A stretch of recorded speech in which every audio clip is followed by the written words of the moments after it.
Isn't it curious how we've all been sold this peculiar idea?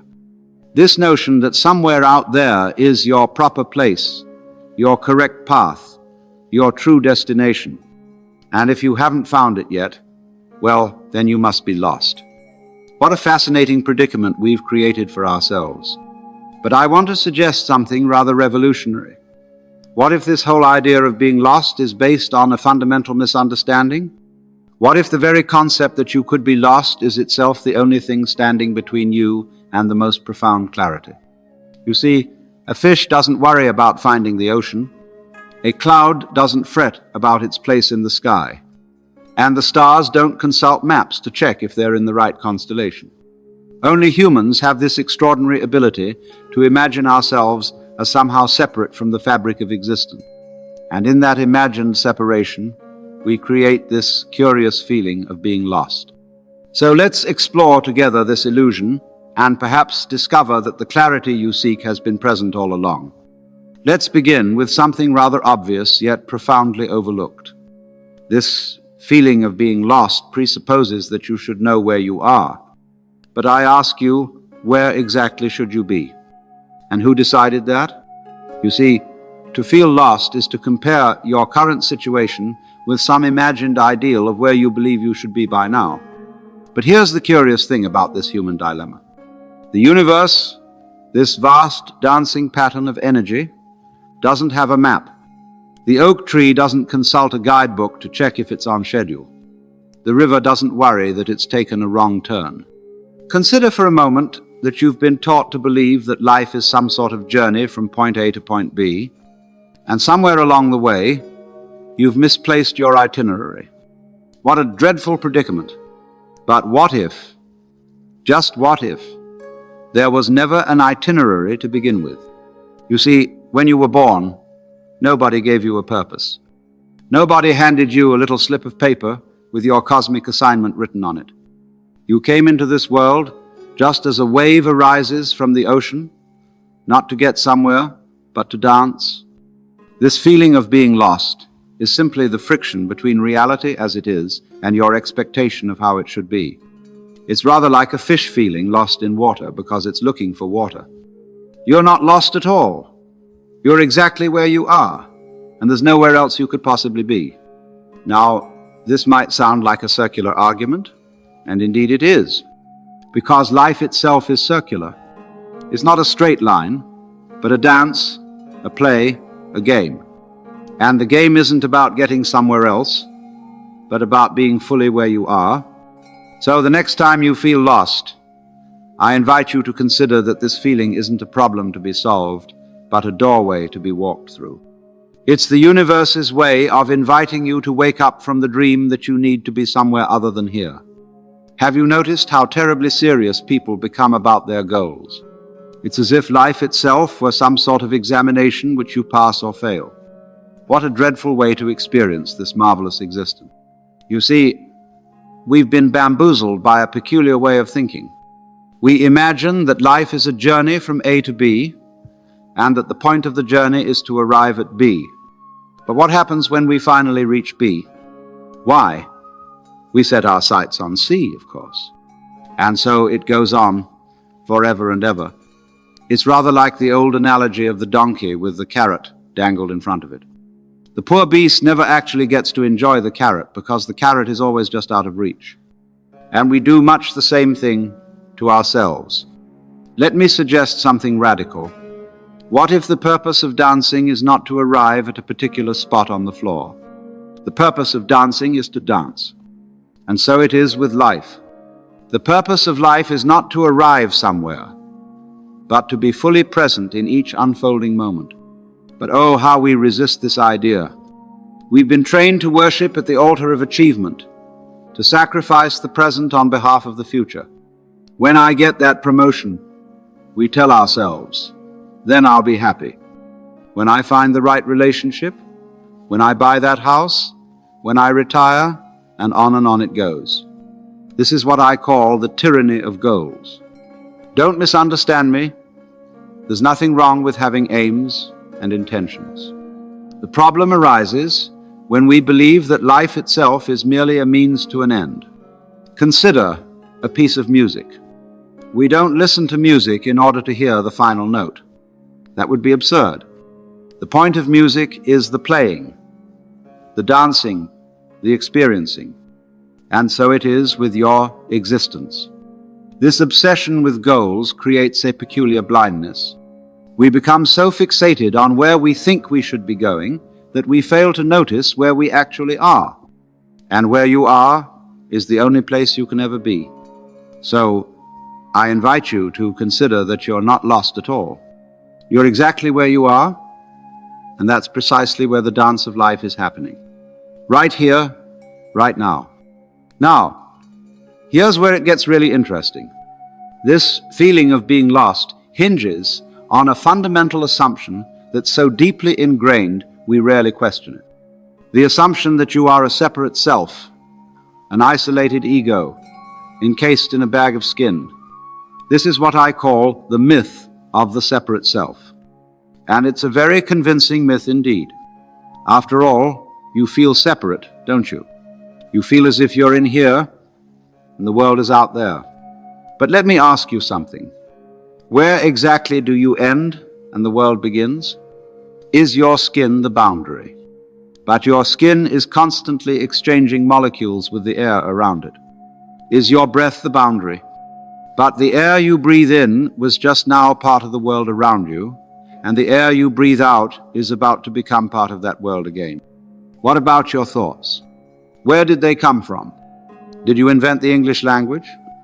Did you create the concepts and ideas that fill your mind? Or did you inherit them from the vast cultural ocean in which you swim? You see, the truth is, you are not a separate entity encountering a foreign universe. You are an expression of the universe itself. Just as a wave is not separate from the ocean, you are not separate from the totality of existence. And here's where it gets really fascinating. This feeling of being lost can only arise when you believe you're separate from the whole.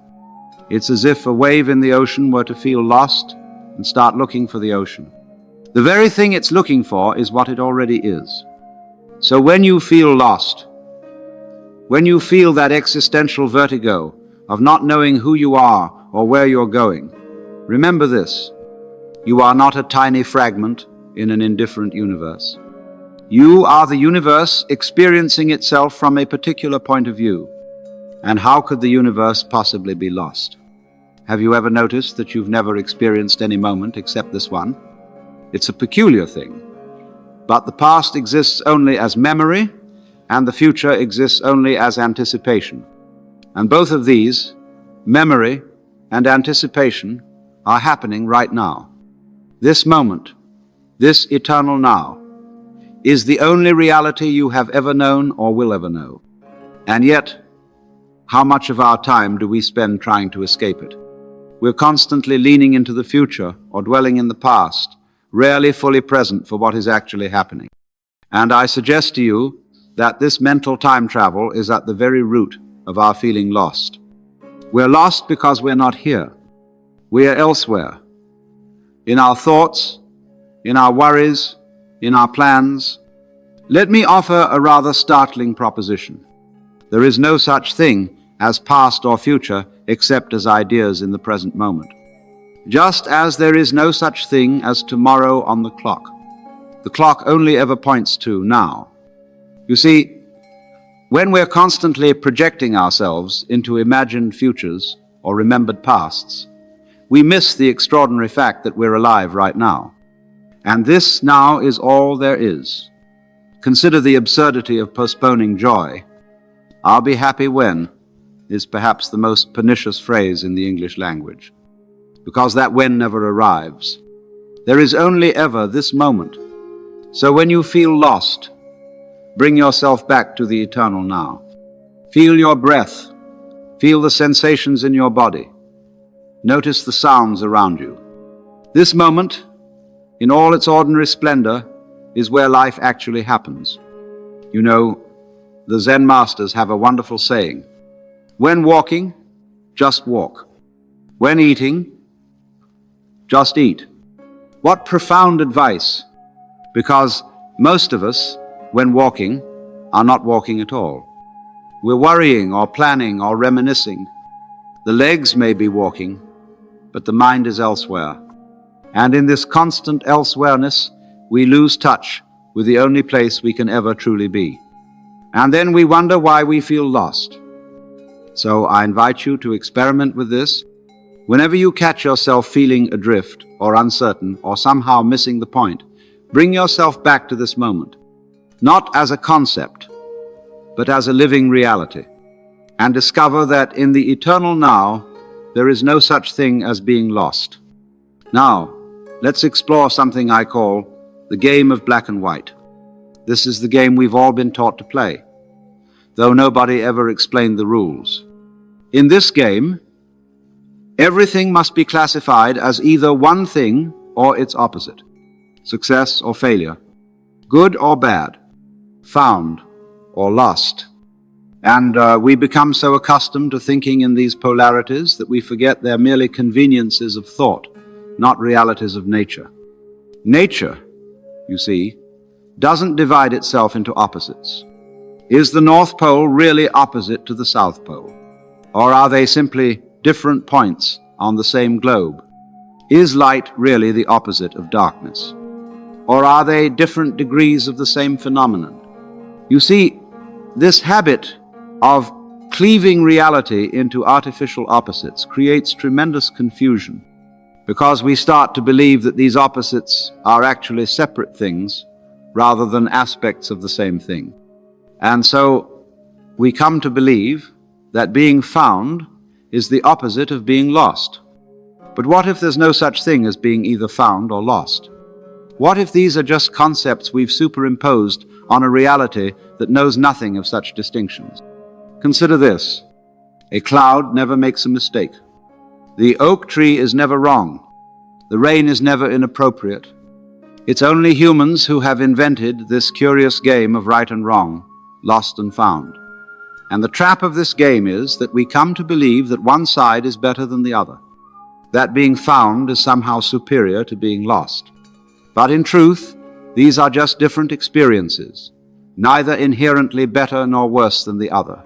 So when you feel lost, recognize that this feeling is just one pole of a polarity you've created in your mind. And by embracing this pole fully, without resistance, you transcend the polarity altogether.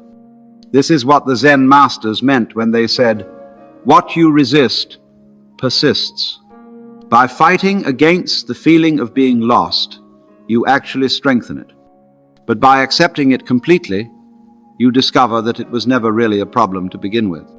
There's a peculiar paradox at the heart of human existence.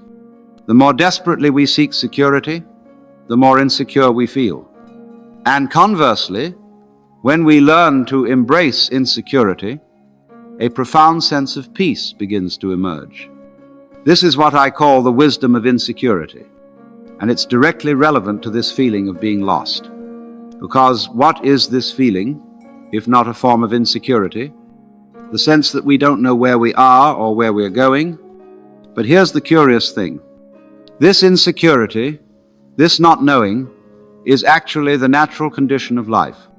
Life, by its very nature, is uncertain, unpredictable, and forever changing.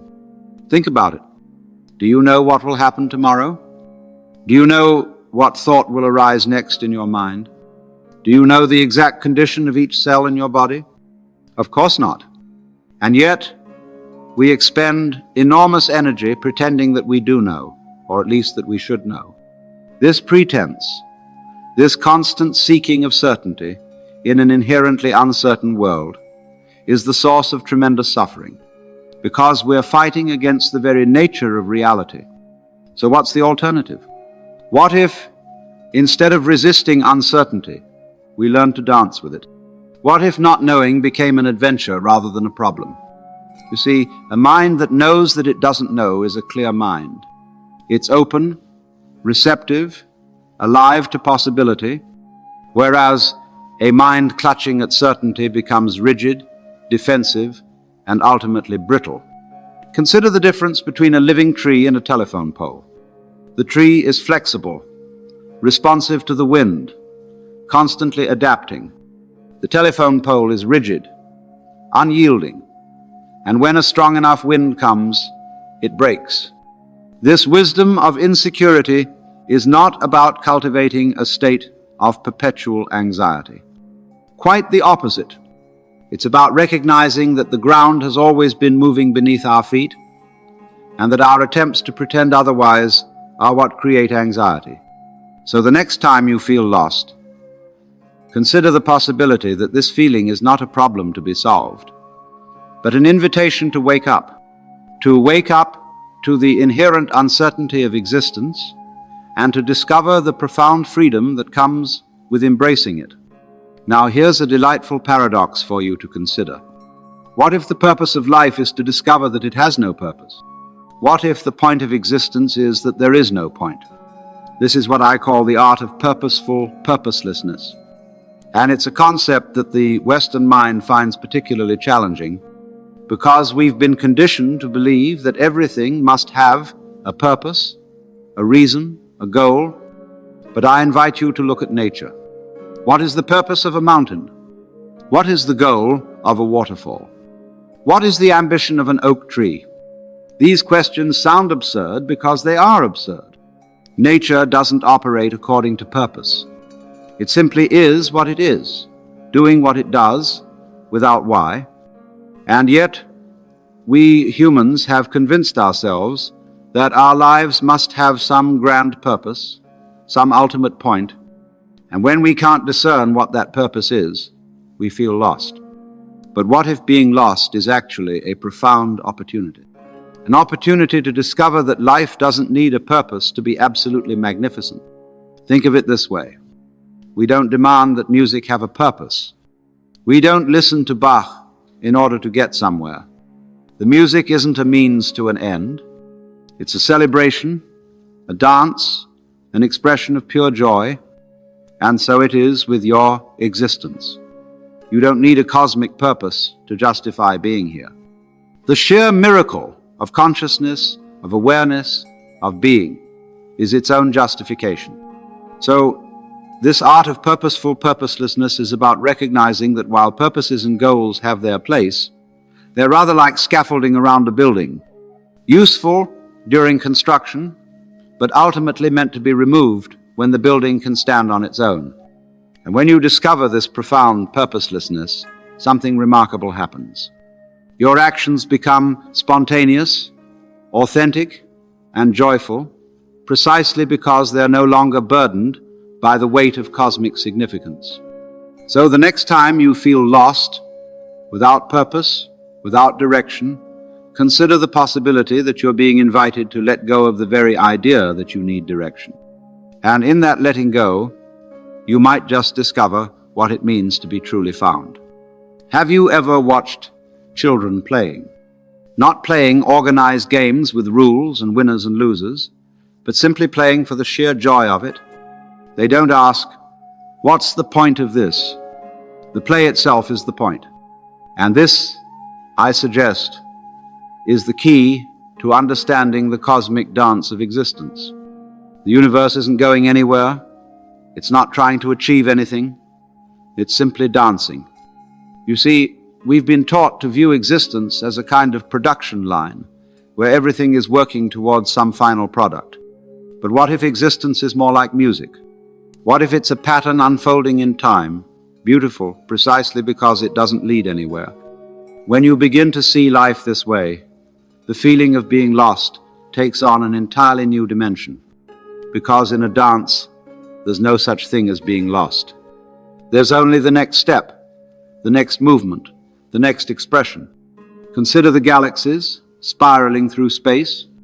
Consider the seasons cycling through the year. Consider your own breath, moving in and out in a rhythm as old as life itself. None of these processes is trying to get anywhere. They're simply expressions of the cosmic dance. And you, my friend, are not separate from this dance. You are the dance. Every cell in your body, every thought in your mind, every feeling in your heart is a movement in this grand choreography. So when you feel lost, when you feel that you've somehow missed the point or taken a wrong turn, remember this: there are no wrong turns in a dance. There are only different movements, different expressions of the same underlying pattern. This is why the great mystics throughout history have spoken of surrender. Not surrender in the sense of defeat or resignation, but surrender in the sense of yielding to the dance of existence. When a surfer catches a wave, they don't fight against it. They don't try to impose their will upon the ocean. They surrender to the wave's energy, and in that surrender, they find the most exquisite freedom. And so it is with life itself. When you stop fighting against the current, when you stop trying to swim upstream, you discover that you are, and always have been, exactly where you need to be. Not lost at all, but dancing in perfect harmony with the cosmic rhythm. Let's explore something rather fascinating about the nature of the self. Who is it that feels lost? Who is it that's seeking clarity? Who, precisely, are you? Most of us have been taught to identify with a particular set of thoughts, memories, sensations, and perceptions. I am Alan Watts, or whatever your name happens to be. I am my history, my accomplishments, my failures, my desires, my fears. But upon closer examination, this sense of self turns out to be remarkably elusive. It's rather like trying to catch your own shadow. The harder you grasp, the more it slips away. And here's where things get really interesting. What if what you're looking for is what's looking? What if the seeker is what's being sought? You see, when we feel lost, we imagine that there's something called the self that has somehow gone astray. But what if this self isn't a thing at all? What if it's more like a process, a flow, a dance? Consider this analogy. You can't step into the same river twice because the water is always flowing. And similarly, you can't grasp the same self twice because consciousness is always changing. This is what I call the transparent self. Not a solid, substantial entity, but a clear, open awareness through which experience flows. And when you recognize this transparency, something remarkable happens. The feeling of being lost begins to dissolve, not because you've found what you were looking for, but because you've discovered that there was never anything to find in the first place. It's rather like searching frantically for your glasses, only to realize they were on your nose the whole time. Or more precisely, realizing that the eyes doing the searching are what was being searched for.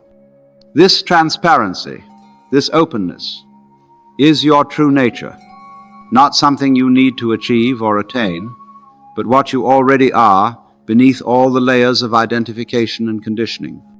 So, the next time you feel lost, instead of looking outward for something to grasp onto, try looking inward at that which is doing the looking, not as an object, but as the very subject, the very awareness that makes all experience possible. And in that looking, you might just discover that what you are is not lost at all, but is the very space in which all things arise and pass away. So we arrive at our final reflection on this curious feeling of being lost. And it has to do with a concept that's central to Eastern wisdom, but often misunderstood in the West, the concept of non-attachment. Now, non-attachment doesn't mean not caring. It doesn't mean becoming cold or indifferent or detached in the negative sense. Quite the opposite. Non-attachment means caring so deeply that you're willing to let go of your fixed ideas about how things should be. It means loving life enough to allow it to be what it is, rather than what you think it should be. You see, at the root of this feeling of being lost is a fundamental attachment to the idea that you should be somewhere other than where you are, that you should be someone other than who you are, that life should unfold according to your plan rather than according to its own intelligence. And this attachment creates tremendous suffering, because reality simply doesn't care about your shoulds. Reality is what it is, with magnificent indifference to our preferences. So the liberation of non-attachment comes when you recognize that your ideas about where you should be are just that, ideas. They're mental constructs conditioned by society, by family, by education, by all sorts of influences, none of which necessarily have anything to do with your authentic nature. When you let go of these attachments, something remarkable happens. You discover a kind of freedom that's not dependent on external circumstances, a freedom that arises from within rather than without. Think of it like this. When you're gripping something tightly, your hand is not free. It's only when you let go that your hand regains its freedom to move, to dance, to create. And so it is with life itself. When you're gripping tightly to your ideas about how things should be, you're not free to experience how things actually are. This is the paradox of non-attachment. By letting go of your need for things to be a particular way, you become free to experience the way things are in all their richness, all their complexity, all their beauty. So the next time you feel lost, ask yourself this: what am I attached to that's creating this feeling? What expectation, what demand, what should am I imposing on reality? And then, with great gentleness, see if you can let it go.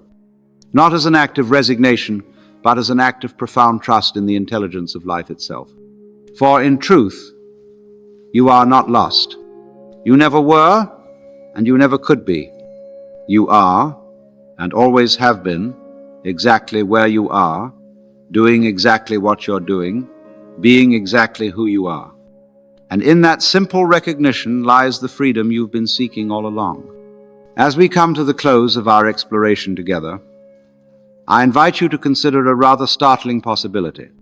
Perhaps the feeling of being lost isn't a problem to be solved, but a doorway to be walked through. For when you truly accept that you don't know where you're going, you become available to the infinite possibilities of where you might go. When you acknowledge that you don't know who you are, you become free from the limitations of who you think you are. This is the paradoxical wisdom that lies at the heart of all spiritual traditions.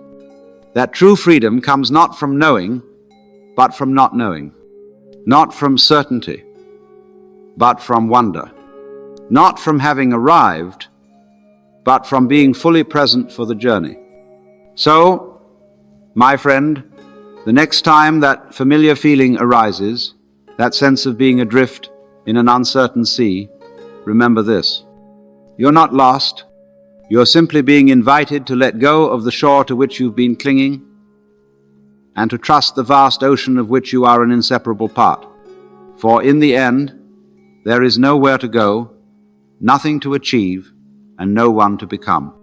There is only this moment, this breath, this exquisite dance of existence. And you, my dear friend, are not separate from this dance. You are the dance itself. There's a curious paradox I'd like to explore with you today, something that might sound rather startling at first, but could entirely transform how you understand your existence. It's simply this: death is not something waiting for you in the distant future. Death has already happened to you, and it's happening right now. Most of us live as though we're immortal beings who will someday, unfortunately, encounter this unwelcome visitor called death. We see life and death as opposites, as mutually exclusive states. But what if this fundamental assumption is flawed? Look at your hand for a moment. The cells you see are not the same cells that were there a few months ago. Those cells died. The thoughts you had yesterday have died. The emotions you felt this morning have died. The person you were 10 years ago has completely died. And yet, here you are. This isn't just poetic language. It points to something profoundly liberating about the nature of our existence. Something that Eastern wisdom traditions have recognized for thousands of years, but that our Western minds often struggle to grasp. The recognition that death and life are not sequential events, but simultaneous processes like two sides of the same coin. So join me as we explore this fascinating illusion of separation between life and death, between you and me, between all of us and the universe that birthed us. It's not a journey of morbid contemplation, but one of extraordinary liberation. For when we truly understand that death has already happened to us, we may discover what it means to fully live. What is death, really? Most of us think of it as a kind of horrible accident that we're trying desperately to postpone. We see it as an unfortunate error in the system, something that if we could only be clever enough we might avoid altogether. But I want to suggest something rather revolutionary. Death is no more an accident than birth is. Just as a wave cannot exist without a trough, life cannot exist without death. They are two sides of the same coin, two aspects of the same process. You see, when you were born, you didn't suddenly appear out of nowhere. You grew out of this world like an apple grows from an apple tree. You weren't put here, you came out of here. And when you die, you won't go away into nothing. You'll go back into everything. The grand illusion is that we think of ourselves as separate entities, as little billiard balls knocking about in empty space. But we're more like whirlpools in a flowing river. The river flows, the whirlpool maintains its shape for a while, and then dissolves back into the flowing water. Did the whirlpool die? Or did it simply transform? This is what the Upanishads mean when they say, Tattvam asi, thou art that. You are not a stranger in this universe. You are not some accidental tourist who happened to wash up on the shores of existence. You are an expression of the universe itself. And here's the most fascinating part. If you are an expression of the universe, then the universe is expressing itself as you. And it's not just expressing itself as your life, it's expressing itself as your death too. Both are equally essential, equally sacred patterns in the fabric of existence. So the grand illusion isn't just that we fear death, it's that we've somehow convinced ourselves that life and death are opponents rather than partners in an eternal dance. Now, let's consider time for a moment. Isn't it curious how we've carved up this seamless flow of experience into neat little segments? Past, present, future, as if they were distinct territories on a map. But I want to suggest that this map doesn't quite match the territory of reality. You see, we think of death as something waiting for us in the future. But the future doesn't actually exist except as a concept in our minds right now. It's a projection, a fantasy, a kind of imaginative thinking. The only thing that ever exists is this present moment. And in this present moment, death is already happening. Every breath you exhale is a little death. Every thought that passes away, every cell that completes its cycle, every moment that transforms into the next, these are all deaths. You are dying and being reborn with every passing instant. Time's great deception is to make us believe that life is now and death is later. But that's rather like saying that the top of a mountain is real while the bottom isn't. Or that the left side of a coin exists, but the right side is merely theoretical. The Buddha understood this when he spoke of anicca, impermanence, not as some philosophical abstraction, but as the very texture of reality. This moment is dying as it's being born. And you, my dear friend, are not moving through time. Time is moving through you. So when I say that death has already happened to you, I'm pointing to this perpetual process of transformation that we're all engaged in. The you of 5 years ago has completely died. Not a single cell in your body remains from that time. The thoughts you had yesterday have died. The emotions you felt this morning have died. And yet, here you are. Not despite these little deaths, but because of them. Life and death are not sequential events, they're simultaneous processes. And the sooner we recognize this, the sooner we can be liberated from time's grand deception. Let's examine this peculiar idea we have, that we're somehow separate from everything else. It's a rather extraordinary claim when you think about it. That somehow the universe has managed to divide itself into two fundamentally different things, you and everything that isn't you. But where exactly is this dividing line? Is it your skin? But your skin is constantly exchanging molecules with the air around it. Is it your breath? But with every inhalation you draw the outside world into your most intimate interior. Is it your thoughts? But those are shaped by language, culture, and experience, all things that existed before you and outside you. You see, this idea of separation is what the Hindus call Maya, not exactly an illusion, but a kind of measurement, a way of slicing up reality that isn't quite accurate. It's useful for certain purposes, just as a map is useful for finding your way around London. But you wouldn't mistake the map for London itself, would you? In the same way, this sense of being a separate self is a kind of convenient fiction. It's a social convention, a way of organizing experience. But at a fundamental level, it doesn't hold up to scrutiny. If you were truly separate from the universe, where would you have come from? You couldn't have come from outside it, because there is no outside. The universe, by definition, includes everything. So you must have come from within it. You must be an expression of it, a manifestation of it, a way that the universe has of experiencing itself. And if that's true, then what we call death is not an annihilation but a transformation. It's not an exit from existence, but a change in how existence expresses itself. The wave returns to the ocean, the leaf returns to the soil, and you return to the universe that you never actually left. So this myth of separation isn't just a philosophical error, it's the root of our existential anxiety. Because if you believe you're separate from the universe, then of course you'll fear being ejected from it. But if you recognize that you are the universe, then where is there to go? What is there to fear? In the West, we've developed a rather peculiar attitude toward death. We see it as a kind of ultimate failure, a cosmic insult to our ambitions. We dress it up, sanitize it, hide it away in hospitals and funeral homes. We've made it a stranger, an enemy, something to be battled against with every resource at our disposal. But in the East, particularly in traditions like Taoism and Buddhism, death is understood quite differently. It's seen not as an end, but as a transformation, not as a period, but as a comma in the grand sentence of existence. Consider for a moment the transformation of ice into water. When ice melts, does the ice die? In a sense, yes, it ceases to be ice. But nothing is actually lost. Not a single molecule disappears. The frozen water simply changes its form, becoming liquid, flowing, adaptable. This is what the Taoists mean when they speak of Wu Wei, not inaction, but action in accordance with the natural flow of transformation. Not resisting change, but embracing it as the very essence of reality. You see, when a cloud transforms into rain, we don't mourn the death of the cloud. When winter transforms into spring, we don't grieve the passing of the cold. We understand these as natural cycles, beautiful in their endless becoming.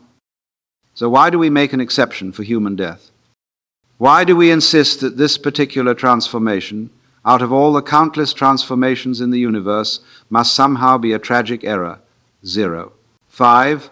The Tibetan Book of the Dead, or Bardo Thodol, offers a fascinating perspective here. It suggests that what we call death is actually a series of transformations of consciousness, a journey through various bardos or intermediate states. The consciousness doesn't cease, it transforms, just as water transforms from ice to liquid to vapor. And isn't this consistent with what we know about the physical world? Energy cannot be created or destroyed, only transformed. Matter cannot be created or destroyed, only transformed. Why would consciousness be the sole exception to this universal principle?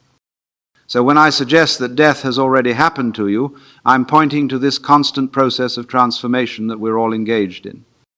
The child you once were has died, transformed into the adult you are now.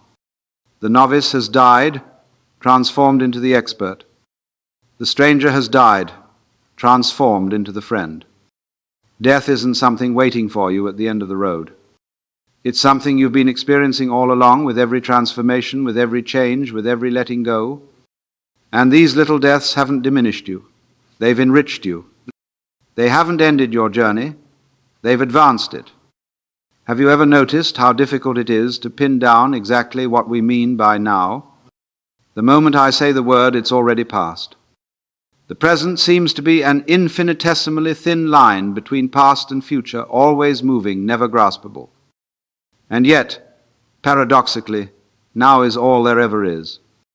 The past exists only as memory in the present. The future exists only as anticipation in the present. All experience, all reality, all life happens now. This is what the Zen masters mean when they speak of the eternal present. Not an endless stretching of time, but a recognition that time itself is a concept that exists within the eternal now. Consider this. Have you ever experienced anything outside of the present moment? You may remember the past, but the remembering happens now. You may anticipate the future, but the anticipating happens now. Even your awareness of time passing happens now. So if the present is all that ever exists, then in a very real sense, there is no death waiting for you in the future. There is only this moment, eternally transforming into the next moment. And in this eternal now, life and death are not sequential events, but simultaneous aspects of the same reality. This is what Dogen, the great Zen master, meant when he said, "To study the Buddha way is to study the self. To study the self is to forget the self. To forget the self is to be actualized by myriad things." When we drop our fixation on maintaining a separate self across time, we open to the boundless reality of the present moment. In this eternal now, death isn't something that will happen to you. It's something that's always happening alongside life as part of the seamless flow of existence. The cells in your body are dying and being reborn. Your thoughts are dying and being reborn. Your identity is dying and being reborn. And this isn't something to fear or resist, it's something to recognize and embrace. Because when we step out of our linear past to future concept of time and into the eternal now, we discover a profound truth. You cannot die in the future because the future doesn't exist. You cannot die in the past because the past doesn't exist. You can only ever be alive now. So in the deepest sense, you are always alive and always dying, eternally held in the embrace of the present moment. And this realization doesn't diminish life. It enriches it immeasurably. Now let's talk about our fear of death, shall we? It's really quite fascinating when you look at it closely. What exactly are we afraid of? We can't be afraid of the experience of being dead because there isn't any such experience to be afraid of. It would be like being afraid of the experience of dreamless sleep. No, our fear of death is something else entirely. It's a fear of losing our sense of self, our identity, our story. And this reveals something rather remarkable, that our fear of death is actually a symptom of our attachment to a particular idea about who we are. You see, we've been taught to identify with a narrative. I was born on such and such a date. I went to this school, I have these relationships, I've achieved these things. And we've mistaken this story for our actual being. It's as if we've confused the menu with the meal, or the map with the territory. But what if you are not primarily this biographical self? What if you are, more fundamentally, the awareness in which this story appears? This awareness that's reading these words right now, that's feeling the sensations in your body, that's noticing the sounds around you. This awareness that doesn't come and go, but is the constant background to all experience. This is what the great sages of the East point to when they speak of your original face, your Buddha nature, your Atman. Not a thing among things, not an object that can be lost, but the very ground of being itself. And here's the most remarkable part. This awareness cannot die, not because it's immortal in the sense of lasting forever, but because it's not in time to begin with. It's more like the space in which time itself appears. So our fear of death turns out to be a kind of mirror, reflecting back to us our misidentification with a temporary pattern, rather than with the awareness in which all patterns appear and disappear. The Zen masters have a wonderful way of addressing this. They ask, "What was your face before your parents were born?" Not as a historical question, but as a pointing to that in you which precedes your biographical existence, that which is prior to time itself. And once you glimpse this, even for a moment, the fear of death begins to dissolve. Not because you've found some guarantee of personal continuity, but because you've recognized that what you most deeply are was never born and so can never die. As the Hindu sage Ramana Maharshi used to ask, who is it that's afraid of death? If you trace this fear back to its source, you may find that it's like a shadow cast by a self that doesn't actually exist in the way we think it does. And when the shadow is recognized as a shadow, its power to frighten dissolves into the light of awareness itself. Let me suggest a rather playful way of looking at all this. What if life isn't a journey from A to B, but a kind of magnificent game? Not a competitive game that you can win or lose, but a play, a dance, a grand cosmic jazz improvisation. You see, we have this curious idea that life is serious business, that we're here to achieve something, to get somewhere, to become something. And we measure our success by how well we've played the game according to the rules we've invented. But what if we've misunderstood the nature of the game entirely? What if it's not about winning or losing, succeeding or failing, living or dying? What if it's about playing fully, wholeheartedly, with abandon and joy? Consider a waltz. The point of dancing a waltz isn't to get to a particular spot on the dance floor. It's to dance the waltz. And when the music stops, you don't say, "Oh dear, we failed, we didn't get anywhere." You say, "Wasn't that wonderful?" In the same way, perhaps the point of life isn't to avoid death, to get somewhere beyond death. Perhaps the point is to dance, the dance of existence, to play the game of life with all its ups and downs, its births and deaths, its joys and sorrows. And here's the most delightful part of this perspective. In this game, you're not just a player, you're the game playing itself. Just as the ocean waves, you are what the whole universe is doing at a particular point in space and time. You are existence experiencing itself in a unique and unrepeatable way. So when death comes, not as some future calamity, but as part of the ongoing dance of transformation, it's not an interruption of the game.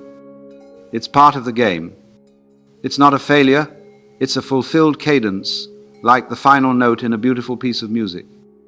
This is what Lao Tzu points to when he says, "Life and death are one thread, the same line viewed from different sides." Not two separate events, but two perspectives on the same magnificent game. So instead of playing the game in order to postpone death, what if we recognize that death is already part of the game we're playing? That it's not a punishment for playing, but an essential element of the play itself? Just as you can't have a piece of music with only the upbeats and none of the downbeats, you can't have the game of life without the rhythm of death. And once you see this, really see it, the whole game transforms. It's no longer a desperate struggle against an inevitable defeat.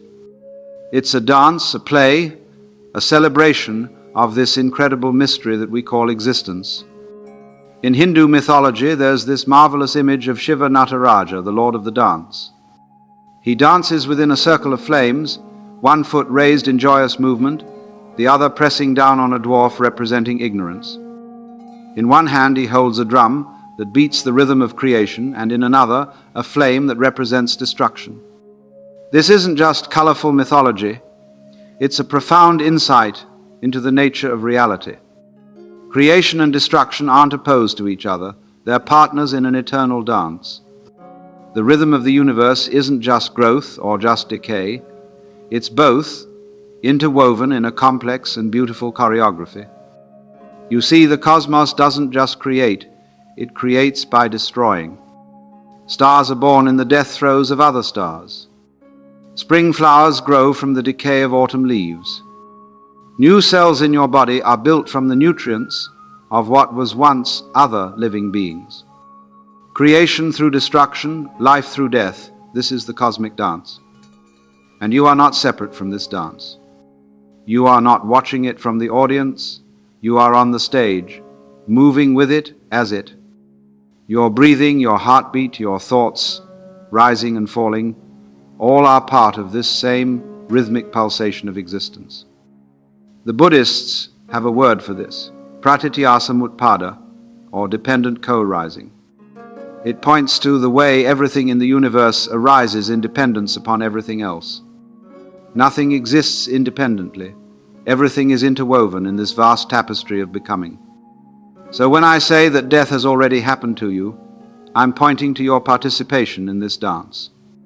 Every moment, parts of you are dying to make way for new life. Every breath is an exchange, a letting go, a transformation. You are not a static entity moving through time, you are a process, a verb rather than a noun, a dance rather than a dancer. And if you can shift your perception to see this, really see it, not just intellectually understand it, then death loses its sting.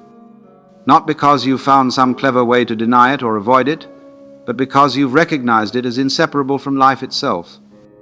You've seen that without death there can be no life, just as without darkness there can be no light, and without silence there can be no sound. This is what the mystics mean when they speak of non-duality. Not that opposites don't exist, but that they exist in mutual dependence, like two sides of the same coin. Life and death, self and other, being and non-being, these aren't adversaries, but dance partners, eternally embracing in the cosmic ballroom. So the question isn't how to avoid death, but how to dance with it. Not how to escape the rhythm of existence, but how to move in harmony with it. Not how to cling to a separate self, but how to recognize your participation in the whole magnificent choreography of being. Let me offer you an image that I've always found particularly illuminating. Imagine the ocean, vast, deep, ever moving, and on its surface waves arise, countless waves of all shapes and sizes, each unique, each with its own temporary form. Now consider a particular wave. It has a distinct shape, a beginning, a peak, an end. It appears to be a separate entity, moving across the ocean's surface. But is it really separate? Is there a place where the wave ends and the ocean begins? Of course not. The wave is a form that the ocean takes, a pattern of movement within the larger body of water. The wave doesn't contain water. It is water moving in a particular way. It doesn't exist apart from the ocean. It is what the ocean is doing at that particular point in time and space. And when the wave subsides, does it die? In a sense, yes. That particular form disappears. But the water that composed it doesn't go anywhere. It simply returns to the ocean from which it was never really separate. Nothing is lost, only the temporary pattern dissolves. This, I suggest, is a rather perfect metaphor for our own existence. You are not a separate entity moving through the universe. You are what the universe is doing at a particular point in space and time. You are not in the universe, you are the universe, taking a particular form for a while. And when this form dissolves, as all forms must, you don't go anywhere because there's nowhere to go. You simply return to the ocean of being from which you were never really separate. This is what the Upanishads are pointing to with the concept of Atman and Brahman, the individual self and the universal self. Not as two separate things, but as two perspectives on the same reality, just as the wave and the ocean are two ways of looking at the same water. So when we fear death, it's rather like a wave fearing its return to the ocean. It's a failure to recognize our true nature, our inseparability from the whole. It's a case of mistaken identity, of identifying with the temporary pattern rather than with the water itself. And this misidentification isn't just a philosophical error, it's the root of our existential anxiety. Because if you think you're just the wave, then of course you'll fear the moment when the wave subsides. But if you recognize yourself as the water, taking the form of a wave for a while, but never limited to that form, then what is there to fear? This isn't just poetic language, it's a direct pointing to the nature of reality. It's an invitation to look beneath the surface appearance of things to the underlying unity from which all forms arise and to which they return. It's an invitation to recognize that death has already happened to you countless times, and yet here you are, eternally renewed in the endless creativity of the cosmos. Now we come to the culmination of our exploration. What does it mean to truly understand, to fully recognize that death has already happened to you? What lies beyond the veil of this realization? You see, there's something rather extraordinary that happens when you stop seeing death as a future event to be avoided and start recognizing it as an integral part of your ongoing experience. Something shifts, not just intellectually, but in your very being. And that shift is nothing short of liberation. When you no longer feel the need to hold yourself together as a separate entity, a curious kind of freedom emerges. You're no longer compelled to defend a position that was never really tenable in the first place. You're no longer trying to be a noun in a universe of verbs. You're free to be the flowing, changing, transforming process that you always already are. This is what the Zen masters point to when they speak of dying before you die. Not physical death, but the death of the illusion of a separate self, the death of the ego as an isolated entity. And in that death, there's an extraordinary rebirth, not as a different or better self, but as reality itself, temporarily expressing as this unique pattern that we call you. The paradox here is delicious. In letting go of your attachment to a particular form, you don't lose yourself. You find yourself as formless awareness, as the very ground of being. In accepting the continuous little deaths that make up your existence, you discover that which in you never dies, not because it's immortal in time, but because it's prior to time altogether. This is what Jesus meant when he said, "Whoever tries to keep their life will lose it, and whoever loses their life will preserve it." Not a promise of afterlife, but a pointing to the liberation that comes from letting go of the desperate attempt to maintain a separate self. And this liberation isn't just freedom from the fear of death, it's freedom to live fully, wholeheartedly, with nothing held back. Because when you're no longer defending a position, you're free to flow with life as it presents itself. When you're no longer trying to avoid small deaths, you can embrace the fullness of life. Think of how much energy we expend trying to maintain our separateness, trying to prove that we exist as independent entities. What might become possible if we redirected that energy toward creative expression, toward compassion, toward the simple joy of being? This is what lies beyond the veil, not some mystical realm after death, but the immediate direct recognition of your inseparability from the whole fabric of existence. Not an achievement to be gained in the future, but a reality to be recognized here and now. So I invite you to consider, what would it mean to live as if you've already died? Not in a morbid sense, but in the sense of having let go of the illusion of separation. What would it mean to embrace your nature as a verb rather than a noun, as a process rather than a thing? Because the most profound truth may be this: you don't have to wait for physical death to discover what lies beyond the apparent separation of self and world. You can peek behind the veil right now, in this very moment, and perhaps discover that what you've been seeking was never lost, and who you truly are can never die. As we draw this exploration to a close, I'd like to leave you with a thought that I find particularly liberating. Death is not your enemy. It's not even your future. It's your constant companion, walking hand in hand with life in every moment of your existence. And in recognizing this, in truly seeing the inseparability of life and death, something remarkable happens. The boundary between self and world begins to dissolve, not as some abstract philosophical concept, but as a direct, lived experience. You begin to feel your connection to the trees, the clouds, the stars, not as poetic metaphor, but as concrete reality. You see, what we're really talking about here isn't death at all. It's awakening to the truth of what you are. Not a separate entity moving through the universe, but the universe itself, expressing in this particular, unique, never-to-be-repeated way. And in that awakening, death loses its sting.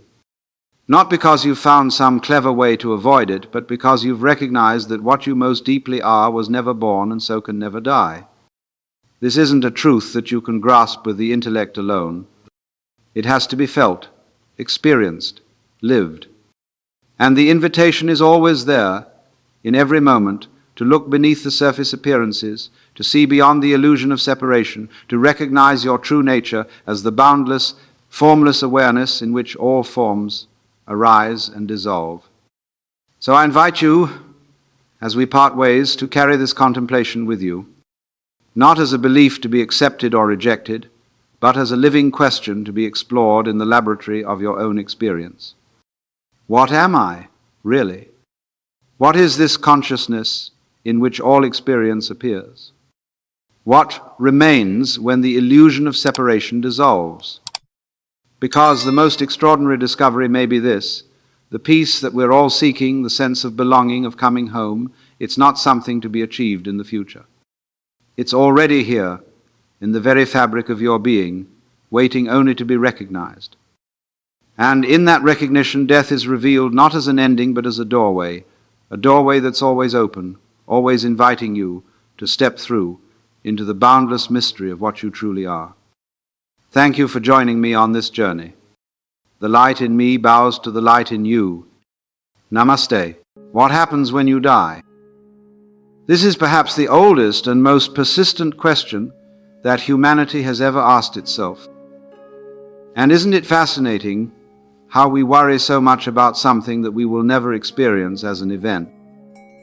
Because you see, when so-called death arrives, you won't be there to witness it, will you? What we always have is life, even in the process of dying. I want to invite you on a different exploration of death, not as a terrifying end, but as a fascinating dance that life performs with itself.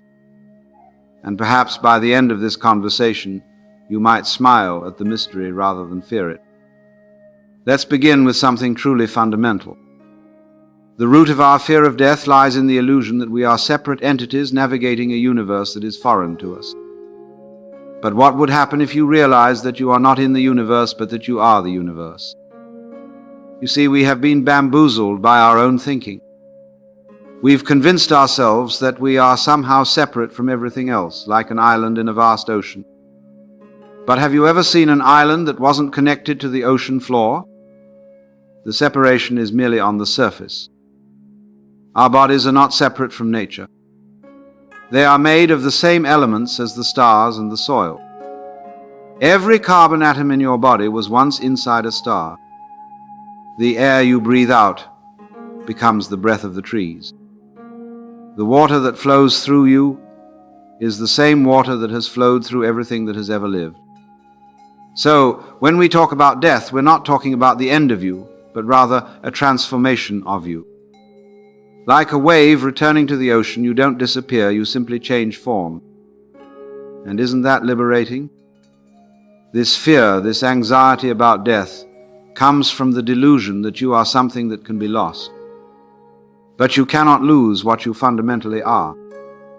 The real you, which I sometimes call the self with a capital S, is not an object, but the very fabric of existence itself.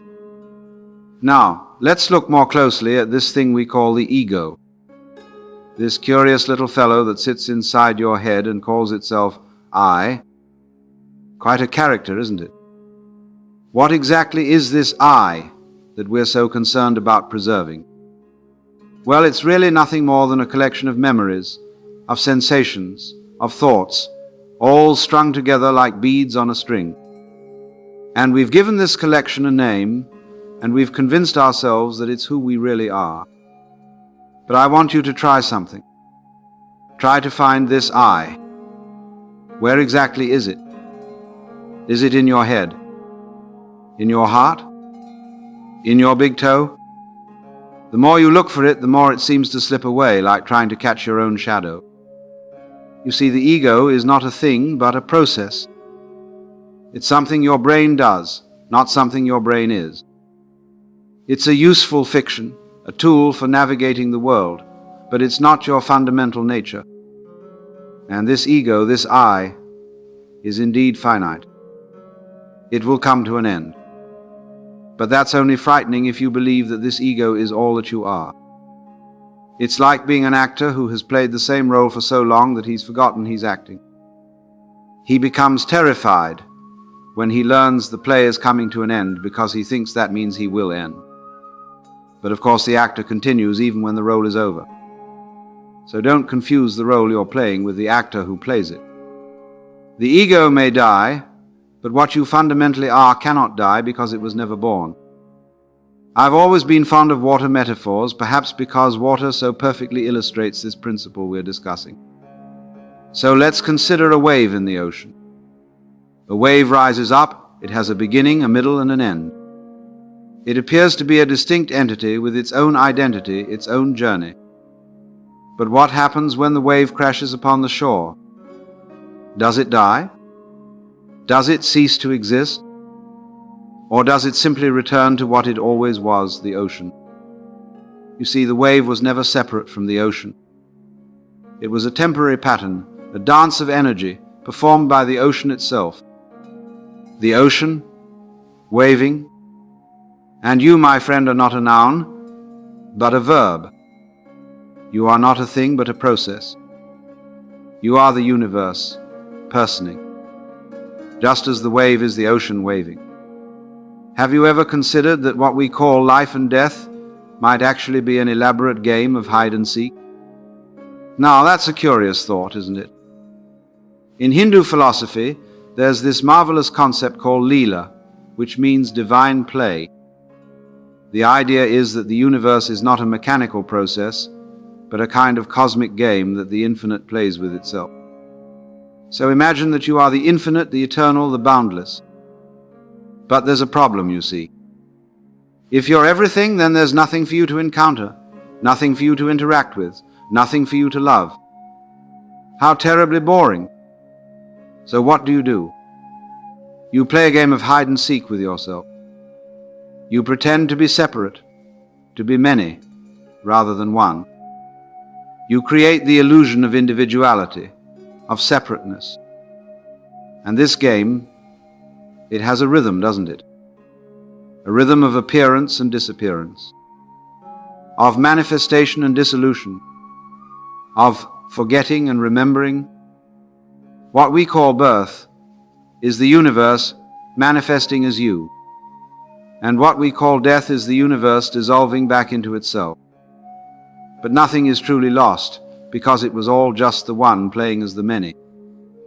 And isn't that a more fascinating way to look at life and death?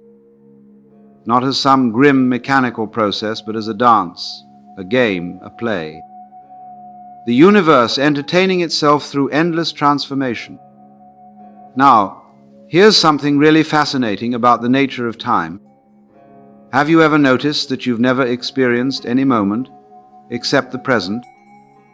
The past exists only as memory in the present. The future exists only as anticipation in the present. All you ever have is now.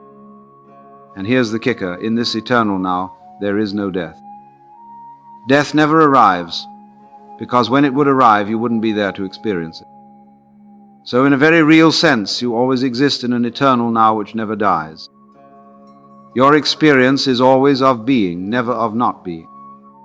Think about it. Have you ever experienced your own non-existence?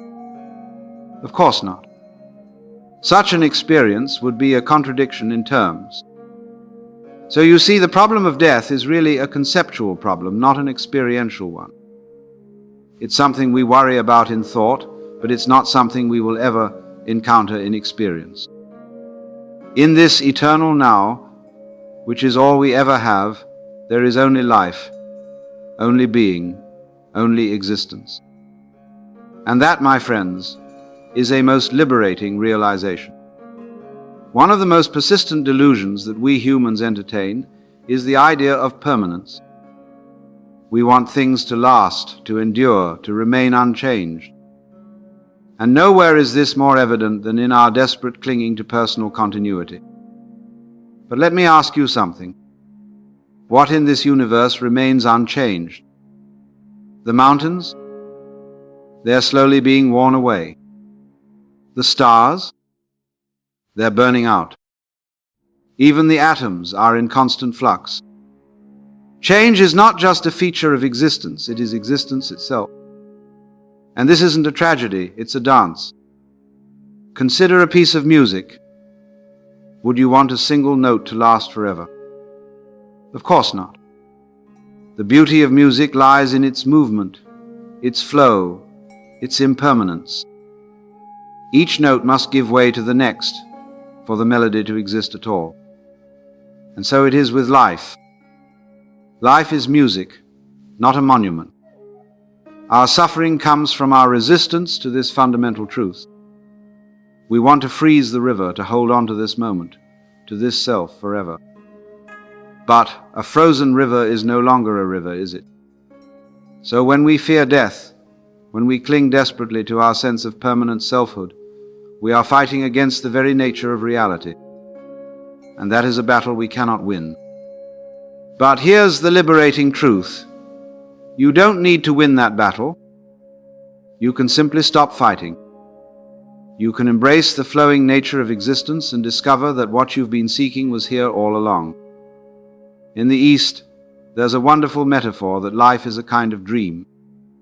Not in the sense that it's unreal, but in the sense that, like a dream, it's a temporary pattern in an eternal consciousness. Have you ever had a dream where you were someone else entirely? Perhaps you were a king, or a beggar, or a bird soaring through the sky. And in that dream, you completely identified with that character. You forgot that you were the dreamer. And then you wake up, and you realize, oh, I'm not really that dream character. I'm the dreamer who was temporarily identifying with that character. Now, what if what we call death is similar to waking up from a dream? What if this life is a kind of dream that the eternal consciousness is having? In this view, your true identity is not the temporary dream character, but the eternal dreamer. And death is simply the dreamer waking up. And perhaps after one dream ends, another begins. Perhaps the dreamer dreams again. Not the same dream, but a new one. Not the same you, but a new expression of the same eternal consciousness. This is why in Eastern philosophy, death is often seen not as an end, but as a transition. Not as a wall, but as a doorway. Not as the final period at the end of the sentence, but as a comma in an ongoing story. Now, let's explore something truly fascinating about the nature of opposites. You see, in Western thought, we tend to see life and death as absolute opposites, irreconcilable enemies locked in eternal conflict. But in Eastern philosophy, particularly in Taoism, opposites are seen not as enemies but as lovers, not as contradictions but as complements. Two sides of the same coin. Consider the symbol of the Tao, the yin-yang. Black and white flowing into each other, each containing a seed of its opposite. This symbol is telling us something profound about the nature of reality. It's telling us that life and death are not two separate things, but two aspects of a single process.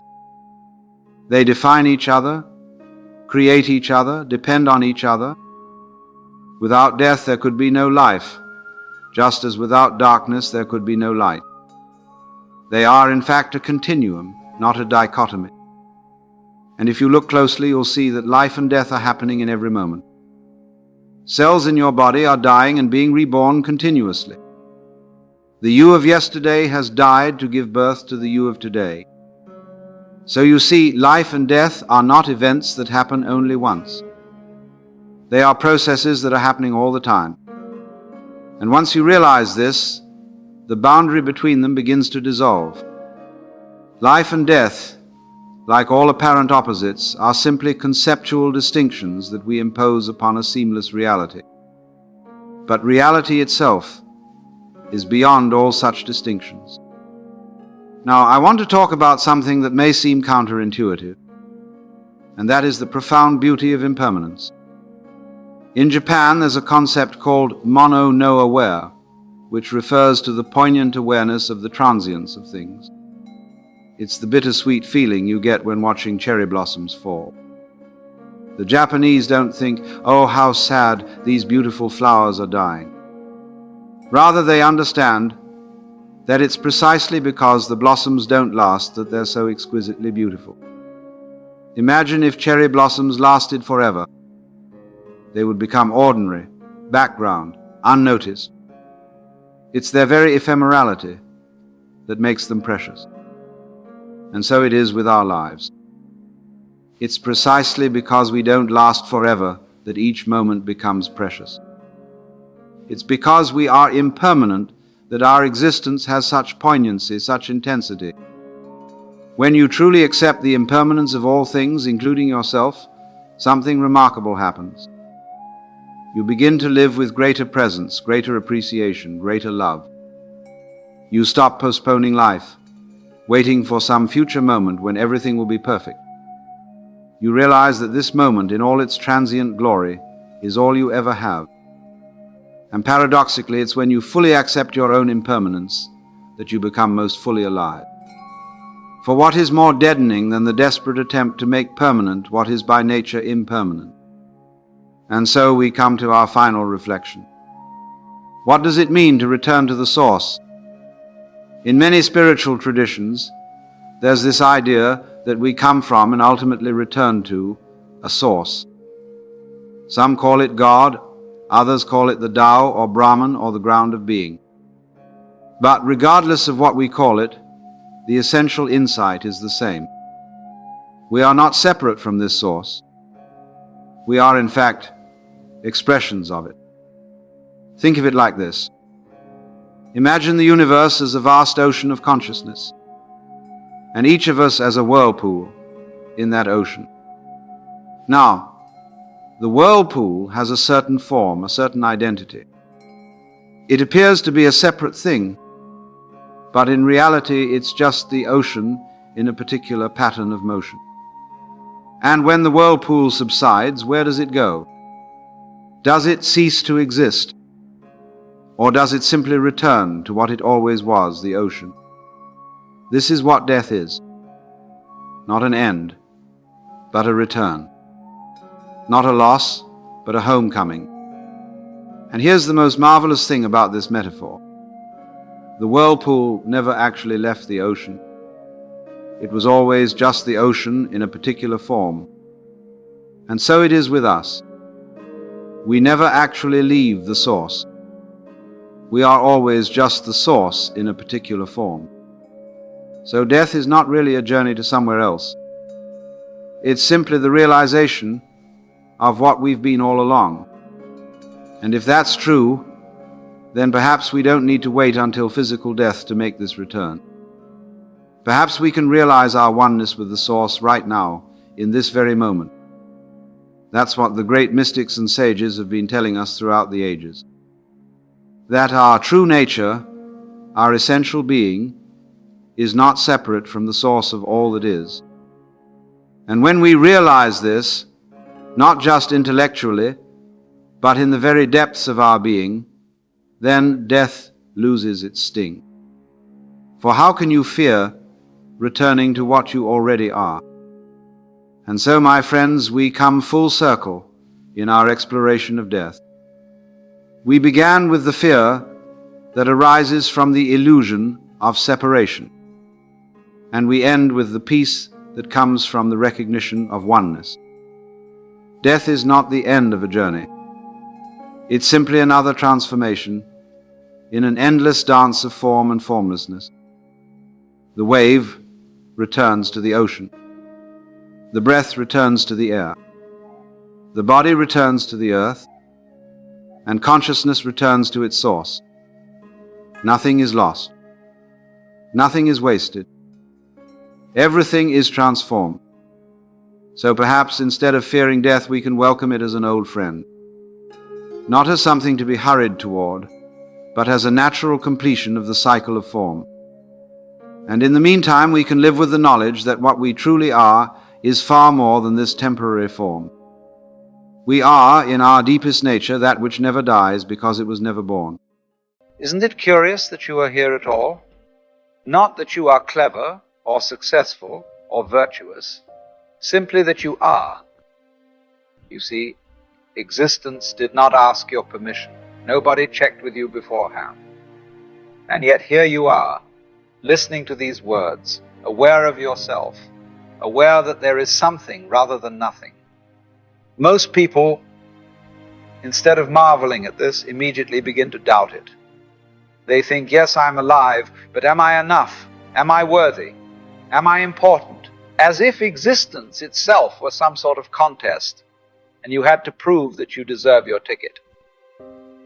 But the strange thing is, the very question, why am I here, is already part of being here.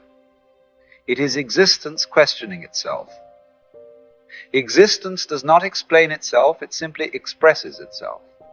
A flame burns, a tree grows, a star shines, and you, in this moment, exist. That is the whole point. If you were not meant to be, you wouldn't be. Non-existence has no room for you, no waiting list for mistakes. Creation does not fumble and produce accident. So, perhaps the real wonder is not in finding the reason, but in noticing the fact you are here. Now, let's look at this peculiar idea. People carry around the belief that they are not worthy. Worthy of what exactly? Of love, of happiness, of being alive at all? It's a rather comical notion if you think about it.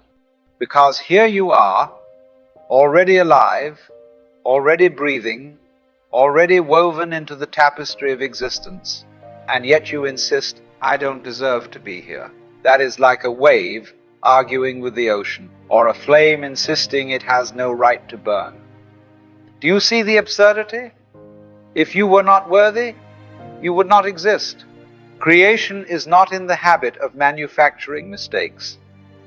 Existence has no spare parts, no extras cluttering the stage. Everything that is belongs. And yet, we spend enormous amounts of energy fighting this fact. We tell ourselves stories of unworthiness, repeat them in our heads like broken records, and suffer as if those stories were true. But they are not. They are nothing more than habits of thought, little loops of language, convincing shadows. Because the truth is plain. Worthiness is not something you achieve, it is something you are. You don't earn it by being clever or virtuous or strong. Worth is not a medal pinned on your chest after a lifetime of effort. It is as natural as your heartbeat, as effortless as your breath. To question your worth is to argue with existence itself, and that is one argument you can never win. Existence has already said yes to you. It said yes the moment you appeared. So perhaps the only sensible thing left to do is to stop resisting and realize you are worthy because you are. It is one thing to say you are worthy, but it is another to realize you are also important. Now, importance in the way the world usually speaks of it, fame, achievement, legacy, is terribly misleading. People chase importance like children chasing their shadows, always reaching, never grasping. But true importance is not something you acquire, it is something you cannot lose. Look carefully. Existence does not create anything unnecessary. There are no spare stars, no surplus mountains, no rivers flowing for no reason at all. Everything has its place, and you with your eyes, your voice, your particular rhythm of thought and feeling are no exception. Without you, reality would not be complete. Without your peace, the puzzle would have a gap. Your laughter, your sorrow, your very perspective sell. They are notes in the great music of being. Remove them, and the song is not the same. And yet, so many of us believe the opposite. We shrink back, convinced that we are small, replaceable, insignificant. But tell me, have you ever seen another you? Has existence ever repeated this pattern of consciousness, this exact way of being? Of course not. Which means that in all the infinite expanse of creation, there is only one, and it is happening here. That is why you are important. Not because of what you accomplish, not because of how many people applaud you, but because existence cannot be what it is without you. So don't mistake yourself for something optional. You are essential. You are not extra. You are the place where the universe is happening in a way it never has before and never will again. There will be days when you forget. Days when you wake up and feel small, lost, undeserving. Days when the voice in your head whispers that you don't matter, that you are somehow out of place. When that happens, the simplest thing you can do is return to the plain fact that you exist. Strip away the labels, the judgments, the comparisons, and what remains is just this: you are here. And it works every time, because existence cannot be argued with. You may not always like yourself, you may not always like your circumstances, but underneath all of that is something you can't erase, the sheer fact that you are alive in this moment. Think of it like clearing a chalkboard. All the scribbles of self-doubt, fear, and unworthiness, wipe them away, and the board itself remains untouched. That board is your being. So whenever you feel lost, come back to zero. Take a breath. Feel your feet on the ground. Notice the hum of life that doesn't depend on your opinion of it. That is your anchor. From that place, you can start again. You don't need to solve everything at once. You don't need to justify yourself. All you need to do is remember, you exist, and that fact alone is enough to begin from. It's the most peculiar thing, isn't it? Human beings are perhaps the only creatures in existence who spend enormous amounts of energy doubting the fact that they exist. You wake up in the morning, heart beating, lungs breathing, world humming along, and yet some little voice says, I shouldn't be here. I don't deserve this. I'm not enough. Now that is truly absurd, because if you were not supposed to be here, you wouldn't be. It's as simple as that. So relax. Let the argument drop. Existence has already settled it. You see, nobody is born with the idea that they are unworthy. Watch a small child, and you'll notice they make no apologies for being here. They sing when they feel like it. They cry when they feel like it. They take up space without the faintest concern about whether they deserve to. So where does this odd conviction of unworthiness come from? Well, it's handed to us, layer by layer, from parents who were told the same thing, from schools that measured us against one another, from societies that taught us that value is something to be earned, proven, or fought for. And so, bit by bit, you begin to believe it. You put on the costume of not enough and wear it so long you forget it isn't your skin. But when you start to look closely at these beliefs, something funny happens. They don't make much sense. You might find a voice inside saying, I'm not good enough, I don't deserve to be happy. And if you really examine it, you'll notice it's just a phrase, a habit of thought, no more substantial than a cloud passing across the sky. It's like discovering the monster under the bed is nothing but a shadow. The moment you shine a light on it, it vanishes. Because at the root, almost every negative belief reduces to some version of the same thing. I am not worthy. And yet here you are, alive, present, existing. Do you really think creation slipped up in producing you? That the universe, with all its galaxies and suns, somehow made a clerical error? Of course not. One of the great mistakes we make is trying to compare ourselves with everyone else. We look at others and think, they've got it figured out. I should be more like them. But have you noticed?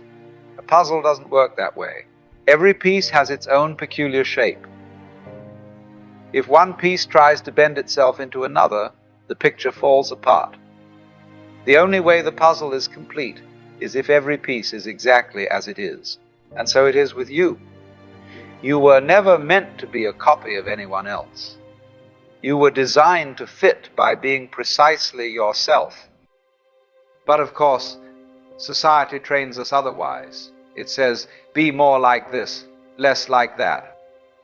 Straighten out your edges, smooth down your corners, conform to the picture we prefer. And many of us spend our lives filing ourselves down, trying to fit some borrowed template. The result? We feel exhausted, out of place, unfulfilled, because pretending to be someone else is the one thing you can never do successfully. It simply doesn't work. You see, the tree doesn't compare itself with the river. The mountain doesn't feel inferior to the star. Each has its role, its place, its glory. And you are no different. When you allow yourself to be the peace you are, without apology or comparison, something beautiful happens.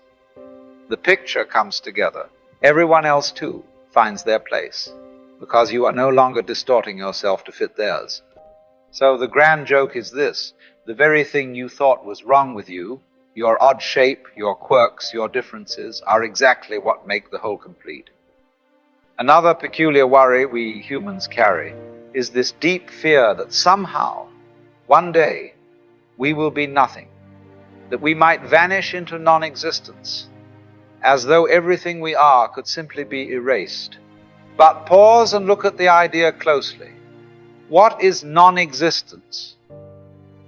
Exactly. By definition, it doesn't exist. You cannot stand in it, point to it, or experience it. It is not there, which means there is nowhere for you to go. You may change form, certainly.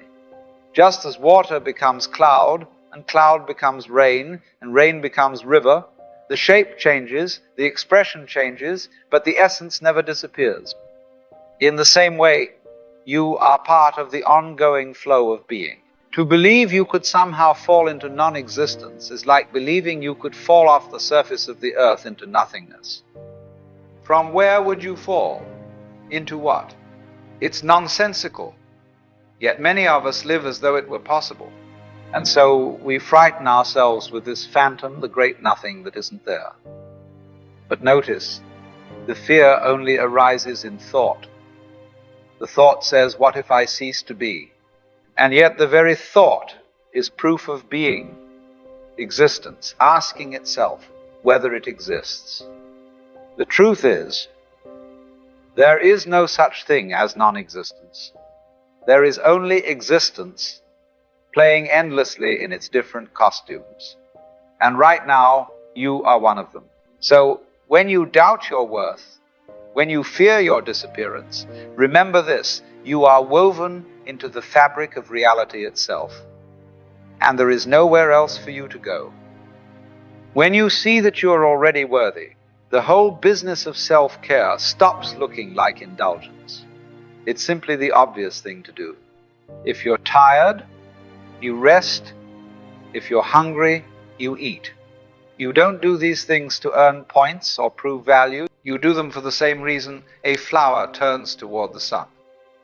That is its nature. And when you understand your importance, you stop comparing yourself to others. You see that every person is a different shape of the puzzle, and your only task is to be your shape fully. No need to copy, no need to compete, just the freedom of being exactly what you are. From that place, generosity flows more easily. You give not to prove you're valuable, but because you already know you are. You create not to be remembered, but because creating is your nature. You love not to get love back, but because love is what overflows when you stop resisting yourself. It is a funny game we play, isn't it? To spend so much of our lives doubting, resisting, rehearsing reasons why we shouldn't be here while all along. The evidence is right under our noses. Here you are, breathing, listening, alive. And if that isn't enough proof that you belong, what would be? And so perhaps the real wisdom is not to fix anything at all, but simply to stop the quarrel, to notice that you are here, and that here requires you. Existence has already said yes. And if you hear this not as a comforting thought, but as a direct fact, then something very simple dawns. There is nothing left to prove. You are worthy, deserving, and important. That's why you exist. We all make mistakes. We've all said things we wish we hadn't, done things we wish we could undo.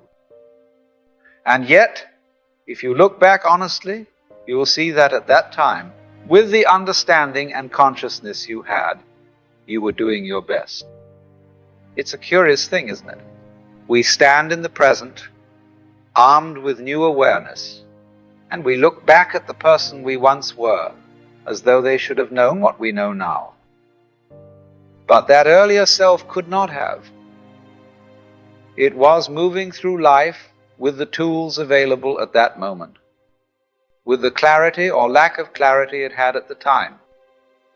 To condemn yourself for the past is like scolding a child for not knowing calculus. You learn through fumbling, through error, through falling down. That is how the game works.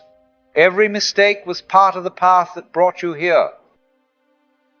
So forgiveness begins, not with grand gestures, but with this simple recognition.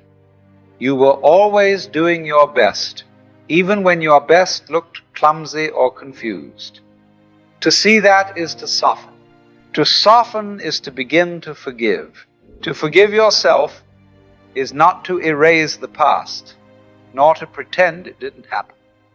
It is to see it for what it truly was, an experiment in being alive.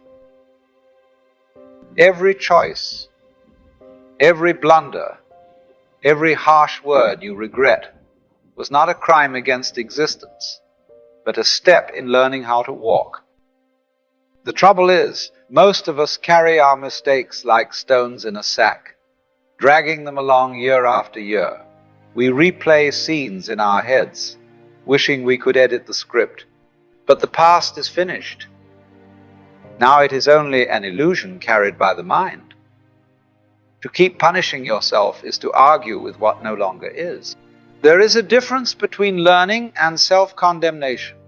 Learning is alive. It opens the way forward. Condemnation is dead weight. It chains you to an old version of yourself that doesn't even exist anymore. Compassion for yourself is to let the stones fall, to lay down the heavy sack, and to see that you are no longer the one who stumbled. You are the one who learned from them. And in seeing this, you take your first step into freedom. What is true of yourself is also true of others. When a person acts in a way you call wrong, they are not choosing from infinite possibilities with perfect clarity. They are acting from the limits of their awareness, from the conditions that shape them. If someone speaks in bitterness, it is because bitterness has taken root in their heart. They learned it from the soil of their upbringing, from wounds you may never see. And so, to condemn them outright is to forget that they are already living inside their own punishment. A person who lashes out is not free. They are driven by pain, by fear, by confusion. To meet them with more judgment is to add weight to what is already unbearable. This does not mean you must accept every cruelty or excuse every harm. It means you begin to see the human being beneath the behavior, the child beneath the anger, the suffering beneath the mask.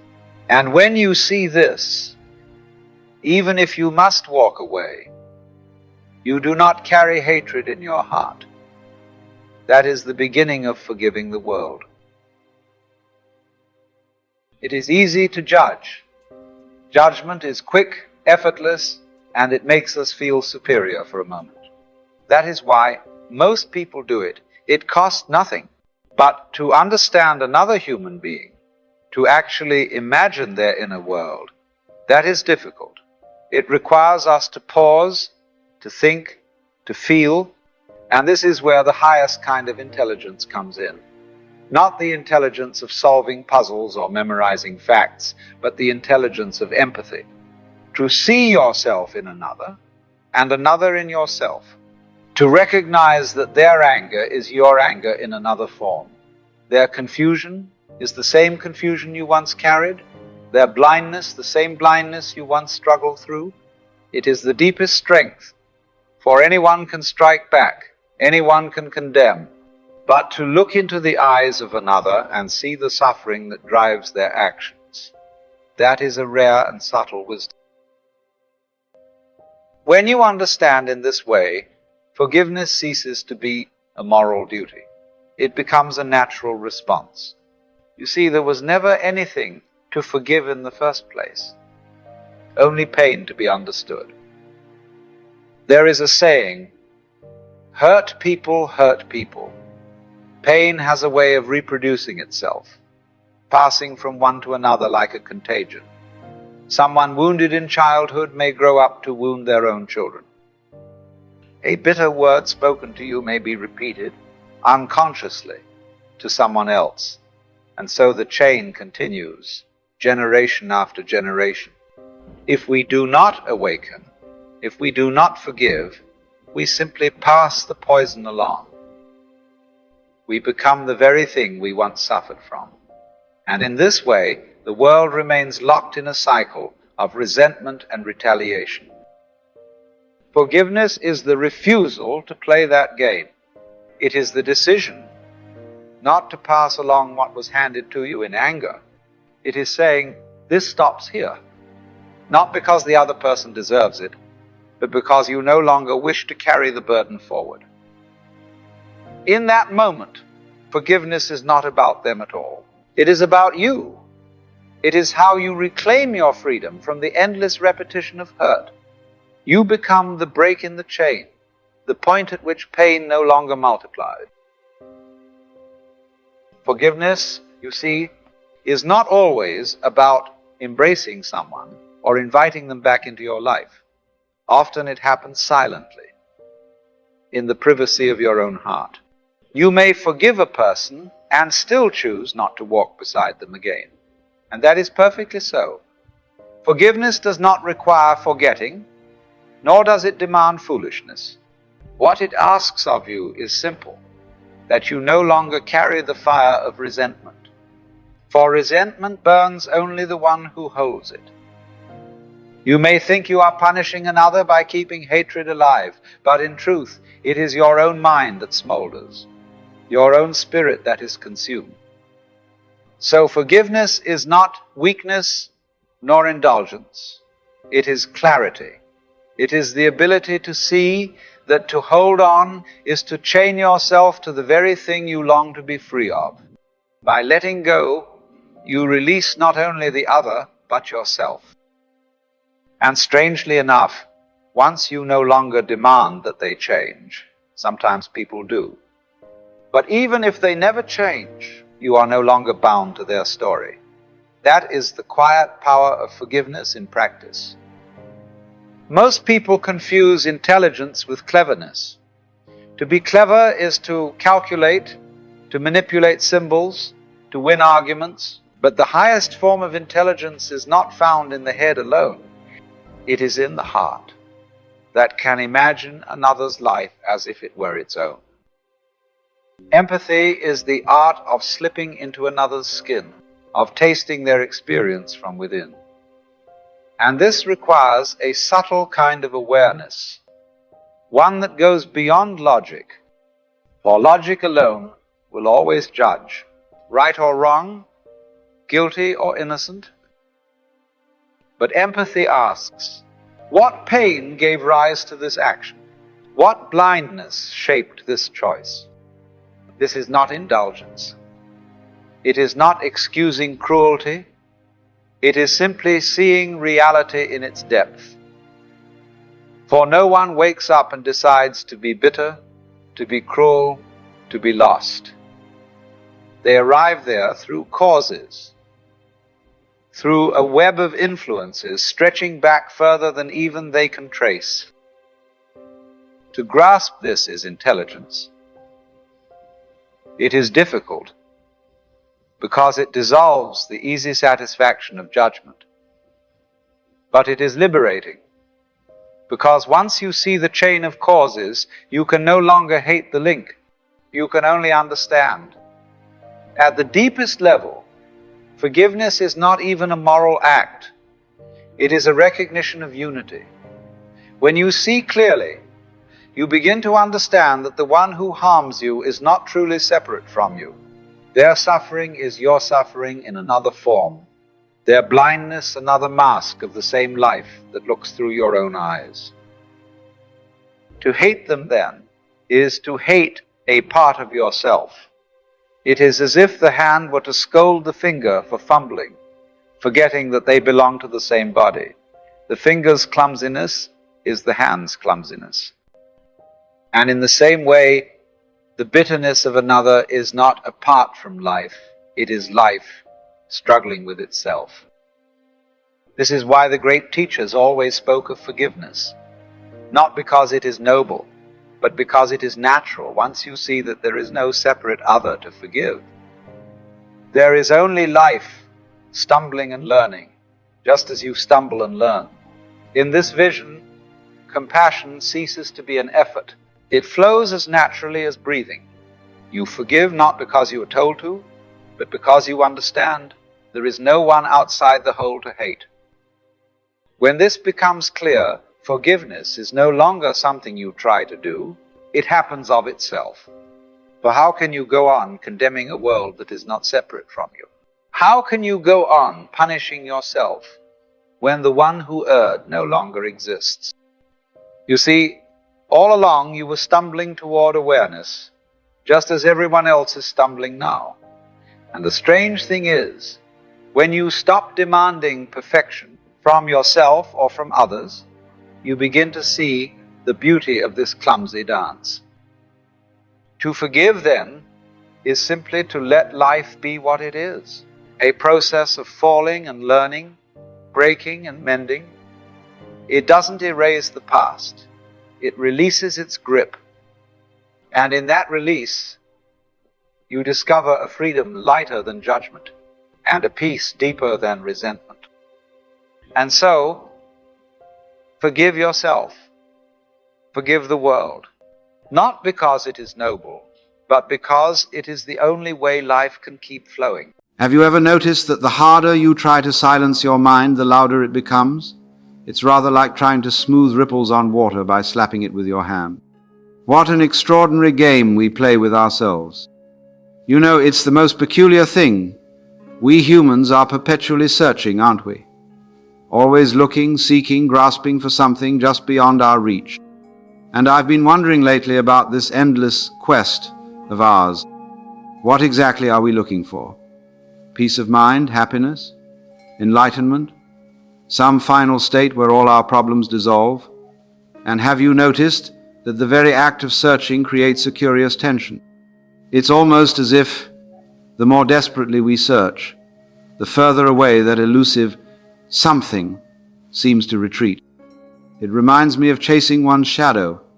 The faster you run after it, the faster it runs away. And yet we can't seem to stop this searching, this endless looking. We've become addicted to the chase itself. But here's something worth contemplating. What if what we're looking for isn't something to be found out there, or even in some future state of ourselves? What if, and this might sound rather startling, what if we're looking for what's doing the looking? You see, we've developed this extraordinary habit of turning everything into an object, into something to be attained, possessed, understood, even our own consciousness, even peace. We've turned presence itself into a commodity. So I invite you to consider, when you're looking, searching, seeking, who is doing the looking? And is that which is looking different from that which is being sought? Or are they perhaps one and the same thing? Perhaps what we're really looking for is already here, has always been here, but we've been too busy looking to notice it, like a fish searching for water while swimming in the ocean. Now here's a fascinating puzzle that has perplexed philosophers and mystics for millennia. We tend to assume, quite naturally I suppose, that there's a clear dividing line between the observer and the observed, between the one who sees and that which is seen. When you look at a tree, for instance, there seems to be you the observer and there seems to be the tree the observed, two separate entities, distinct and apart from one another. But is that actually the case? Or is that merely a convenient fiction we've created? You see, when you truly examine this apparent separation, it begins to dissolve in the most curious way. For what is seeing? Is it not a relationship? A transaction between what we call inside and what we call outside. Consider this: when you see a tree, what you're experiencing isn't the tree itself, but rather your perception of the tree, the image in your consciousness, the tree as experienced. So in a very real sense, the tree you know exists within your consciousness, not outside it. And what of this observer, this supposed separate self that's doing the seeing? When you look for it, what do you find? A thought, a feeling, a sensation? But those too are being observed, aren't they? So they can't be the observer. It's rather like trying to bite your own teeth or see your own eyes without a mirror. The observer keeps slipping away, refusing to be caught, refusing to be turned into an object. Perhaps, and this is where it gets wonderfully mysterious, perhaps the observer and the observed are not two things but one process, like a whirlpool in a stream. The water doesn't stop to become a whirlpool and then continue as water. The whirlpool is what the water is doing at that point. In the same way, observing and being observed might not be two separate events, but a single, unified happening. The universe perceiving itself through itself, consciousness dancing with its own contents.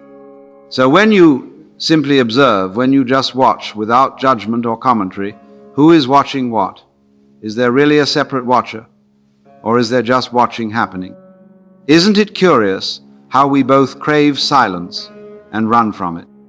We speak of wanting peace and quiet, of needing to clear our heads, and yet when actual silence presents itself, many of us become profoundly uncomfortable.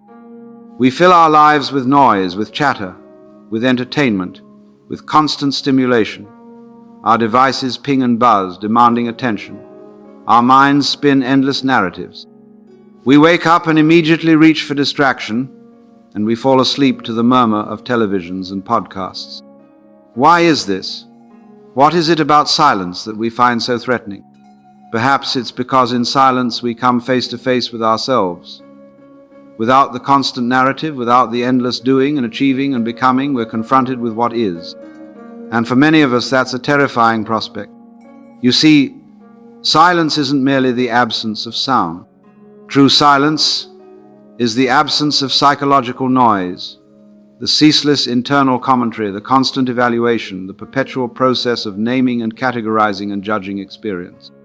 And in that silence, something rather extraordinary happens.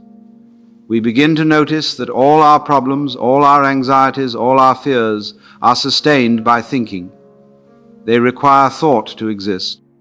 They feed on our attention, on our belief in them. In silence, the grip of the known begins to loosen. The boundaries we've constructed begin to dissolve. The separation between me and here and the world out there becomes less rigid, less absolute. And that's precisely why silence is both threatening and liberating. It threatens the very structure of what we think we are, this separate self, this isolated ego. Yet in that same moment it liberates us from the confines of that limited identity. Silence reveals that what we are is far vaster, far more mysterious than any concept or definition could capture. It opens a doorway to the infinite present, to life as it actually is rather than as we think it should be. Perhaps that's why all the great spiritual traditions have honored silence, not as a mere technique or practice, but as the very ground of being from which all true understanding arises. Have you ever considered that your mind might be too clever for its own good? That in its very brilliance, in its remarkable capacity to analyze and understand and solve problems, it might be overlooking something essential. The mind is a magnificent instrument. It's given us mathematics and poetry, medicine and music. It's taken us to the moon and plumbed the depths of atoms. And yet, for all its power, it seems remarkably inept at providing what we most deeply long for: contentment, peace, a sense of wholeness. In fact, I've begun to suspect that the busy mind doesn't merely fail to find what we're looking for, it actively conceals it. Think of it this way. When you're completely absorbed in thought, caught up in the endless stream of words and images and concepts flowing through consciousness, what happens to the present moment? It gets covered up, doesn't it, overlaid with a kind of conceptual map. We no longer see the tree, we see our idea of the tree. We no longer feel the breeze, we feel our interpretation of the breeze. We no longer experience life directly, we experience our thoughts about life. And here's the extraordinary thing: what we're truly searching for can only ever be found in the immediate, unfiltered present. Not in some concept about it, not in some future attainment of it, but right here, right now, in the naked reality of what is. But the busy mind is never in the present. It's always somewhere else, reviewing the past, planning the future, comparing, evaluating, judging, commenting. It's like a camera that's perpetually adjusting its focus, never actually taking the picture.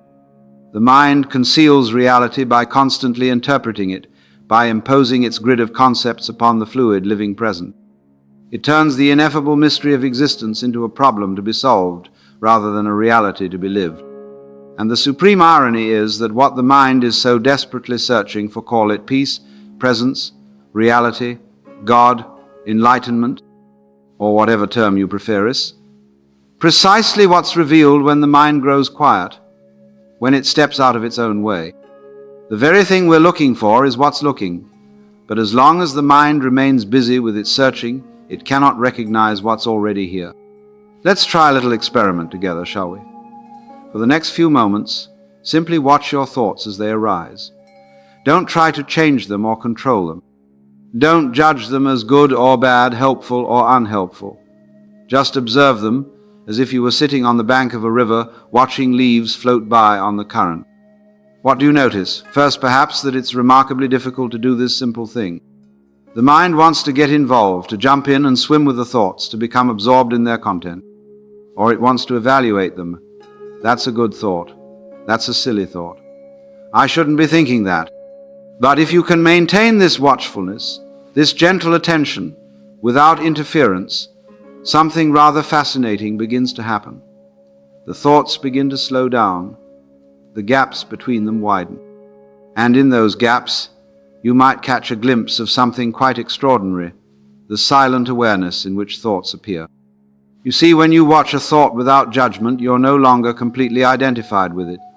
You're no longer taking it to be who you are. There's a subtle but profound shift from I am thinking to thoughts are happening, and in that shift lies immense freedom.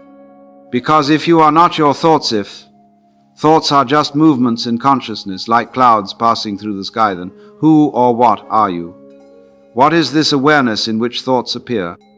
When you simply observe without judgment, you begin to discover that you are not the limited entity you've taken yourself to be.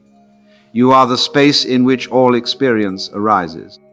You are the knowing of thoughts rather than the thoughts themselves.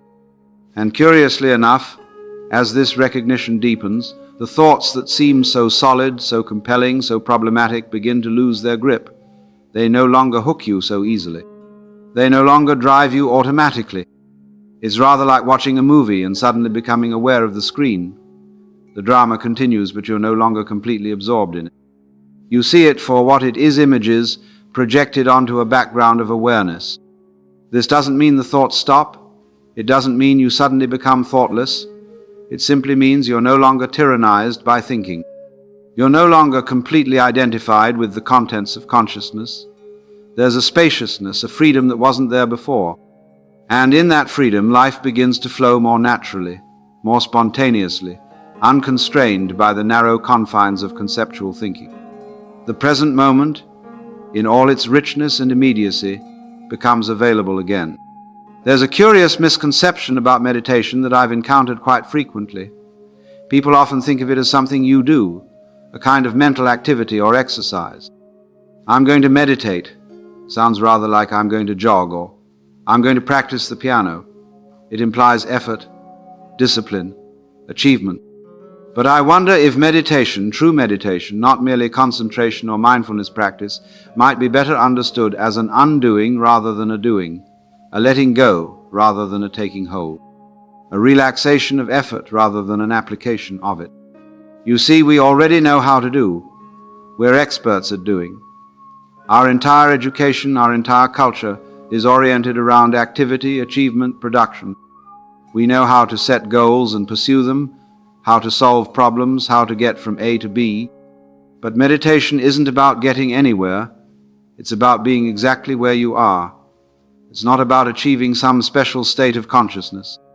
It's about allowing consciousness to be as it is, without interference. Consider this.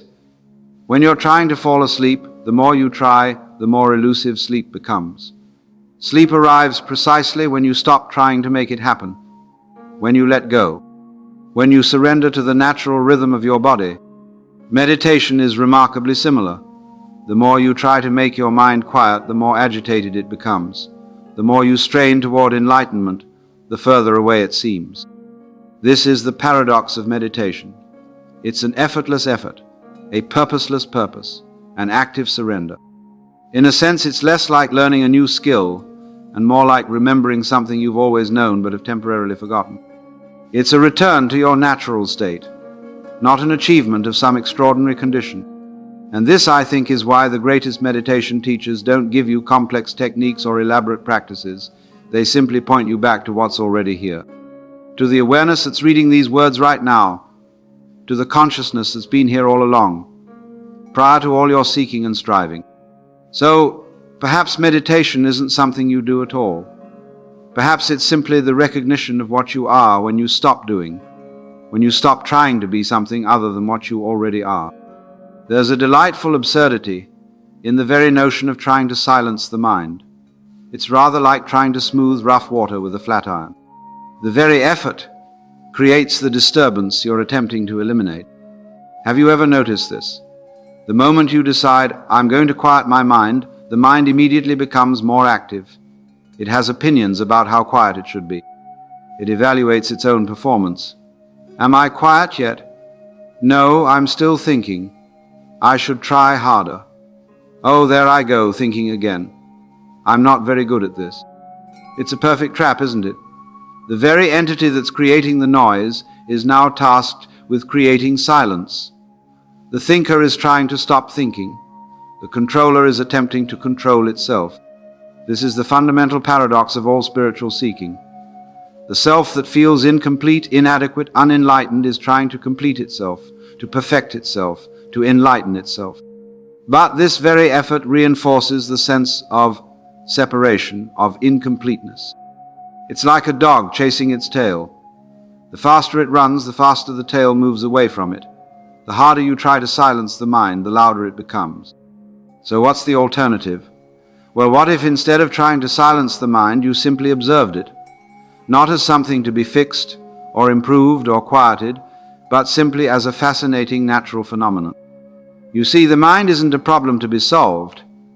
It's more like weather, a constantly changing pattern of thoughts, feelings, sensations, memories, and perceptions. Sometimes stormy, sometimes calm, but always in flux, always moving. And just as you wouldn't stand in the rain shouting at the clouds to go away, perhaps there's no need to wrestle with your thoughts, trying to make them disappear. What happens when you simply allow the mind to be as it is? When you neither cling to thoughts nor push them away? When you neither indulge them nor suppress them? Something quite remarkable occurs. The mind begins to quiet itself, not because you've forced it to be quiet, but because you've stopped interfering with its natural functioning. It's like a muddy pond. If you keep stirring it, it remains cloudy. But if you leave it alone, the sediment gradually settles and the water becomes clear. This is the great paradox. The mind finds its own silence when you stop trying to silence it. Peace reveals itself when you stop searching for it. The present moment in all its fullness becomes apparent when you stop trying to get somewhere else. There's an ancient story about a group of blind men encountering an elephant for the first time. One feels the trunk and declares, "An elephant is like a snake." Another touches a leg and says, "No, an elephant is like a tree." A third feels the ear and insists, "You're both wrong. An elephant is like a fan." Each man perceives only a fragment of the whole and mistakes that fragment for the entirety. I've come to think that our relationship with reality is rather similar. We experience life through the narrow aperture of conceptual thinking. We label, categorize, evaluate, judge. We create stories about who we are, what the world is, what life means. And these stories, these concepts, these labels, useful as they may be for certain purposes, conceal as much as they reveal. They give us a manageable version of reality, but not reality itself. So what happens when this constant commentary, this ceaseless narrative about life, comes to a temporary halt? What is revealed in those moments of mental silence? Well, first there's a profound shift in perspective. Rather than experiencing life through the filter of concepts, through the layer of mental interpretation that's usually superimposed on raw experience, you encounter reality directly, nakedly as it actually is. Colors become more vivid, sounds more distinct, sensations more immediate. It's as if a veil has been lifted, revealing a world of extraordinary richness and texture that was always there but somehow overlooked. But more fundamentally, what's revealed is consciousness itself. Not consciousness as an object or as a possession, my consciousness, but as the very fabric of experience. The luminous, knowing space in which all phenomena appear. And remarkably, this consciousness doesn't seem to have boundaries. It doesn't seem to be located anywhere in particular. It doesn't seem to be separate from what it's aware of. In other words, what's revealed when the commentary stops is not merely a different perspective on the world, but a different understanding of what you are. Not a separate entity looking out at a world, but awareness itself, in which both self and world appear. This isn't something mystical or supernatural. It's not an altered state or a special achievement. It's simply what's already here when we stop mistaking our thoughts about reality for reality itself. And the most astonishing thing is that this revelation doesn't require years of spiritual practice or extraordinary effort. It's available in any moment when thinking subsides, even briefly. It's available right now, in the space between these words. Have you ever noticed the space between your thoughts? It's rather elusive, isn't it? Like trying to see the gaps between frames in a movie. When the film runs at the right speed, all you see is continuous motion. Similarly, when thoughts flow rapidly enough, all you experience is a continuous stream of mental activity. But occasionally, perhaps during moments of great beauty, or deep absorption in an activity, or in the wake of a profound realization, the mind falls momentarily silent. The constant chatter ceases, if only for an instant, and in that instant something quite extraordinary is revealed. Not something, actually, no thing at all, a spaciousness, an openness, a vast, silent awareness that has no center, no boundaries, no beginning, and no end. Now here's a question worth pondering. What is your relationship to this awareness? Is it something you possess, like an object? Is it something you produce, like a thought? Is it something that comes and goes, like an emotion or a sensation? Or could it be that this awareness is what you fundamentally are? Consider this. Thoughts, emotions, sensations, perceptions, all these experiences change constantly. They appear and disappear like clouds in the sky. But the awareness in which they appear, the knowing of them, does that change? Does that come and go? Even in deep sleep, when thoughts have subsided, when the sense of being a separate self has temporarily dissolved, isn't there still a knowing of the darkness, of the silence? Isn't consciousness itself still present, even when its contents have simplified dramatically? The great non-dual traditions, Advaita Vedanta, Zen, Dzogchen, and others all, point to this primordial awareness as our true nature. Not the limited, conditioned self that we take ourselves to be, but the boundless consciousness in which that self-image appears. This isn't merely a philosophical speculation or a mystical belief. It's something that can be directly recognized, experienced, verified in your own awareness, not as an object seen, but as the seeing itself. And if this is what you truly are, not a separate entity, but boundless awareness, what implications does that have for how you live? How does it transform your relationship with your thoughts, your emotions, your sense of self? Perhaps most significantly, it reveals that what you've been searching for, peace, completeness, freedom, isn't something to be attained in the future. It's already here as the very ground of your being, not hidden, just overlooked in our fascination with the contents of consciousness rather than consciousness itself. So where does all this leave us in our day-to-day lives? Is this recognition of our true nature merely an interesting philosophical insight? Or does it have practical implications for how we navigate the messy, complex business of being human?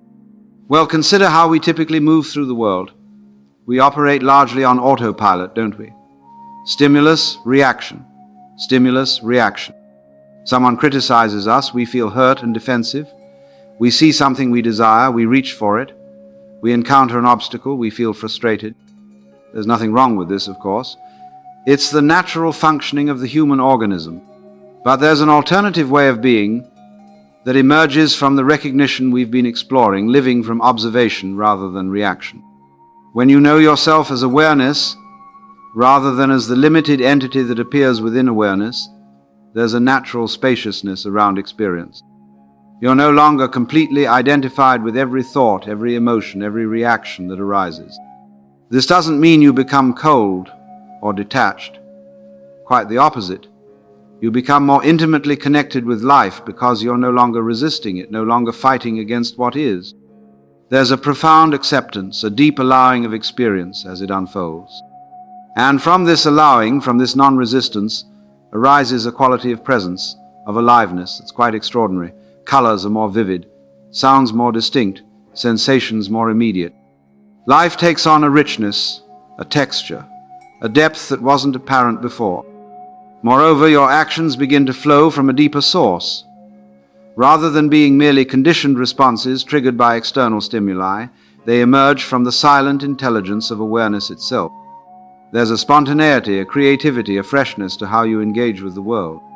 This is what it means to live from observation rather than reaction.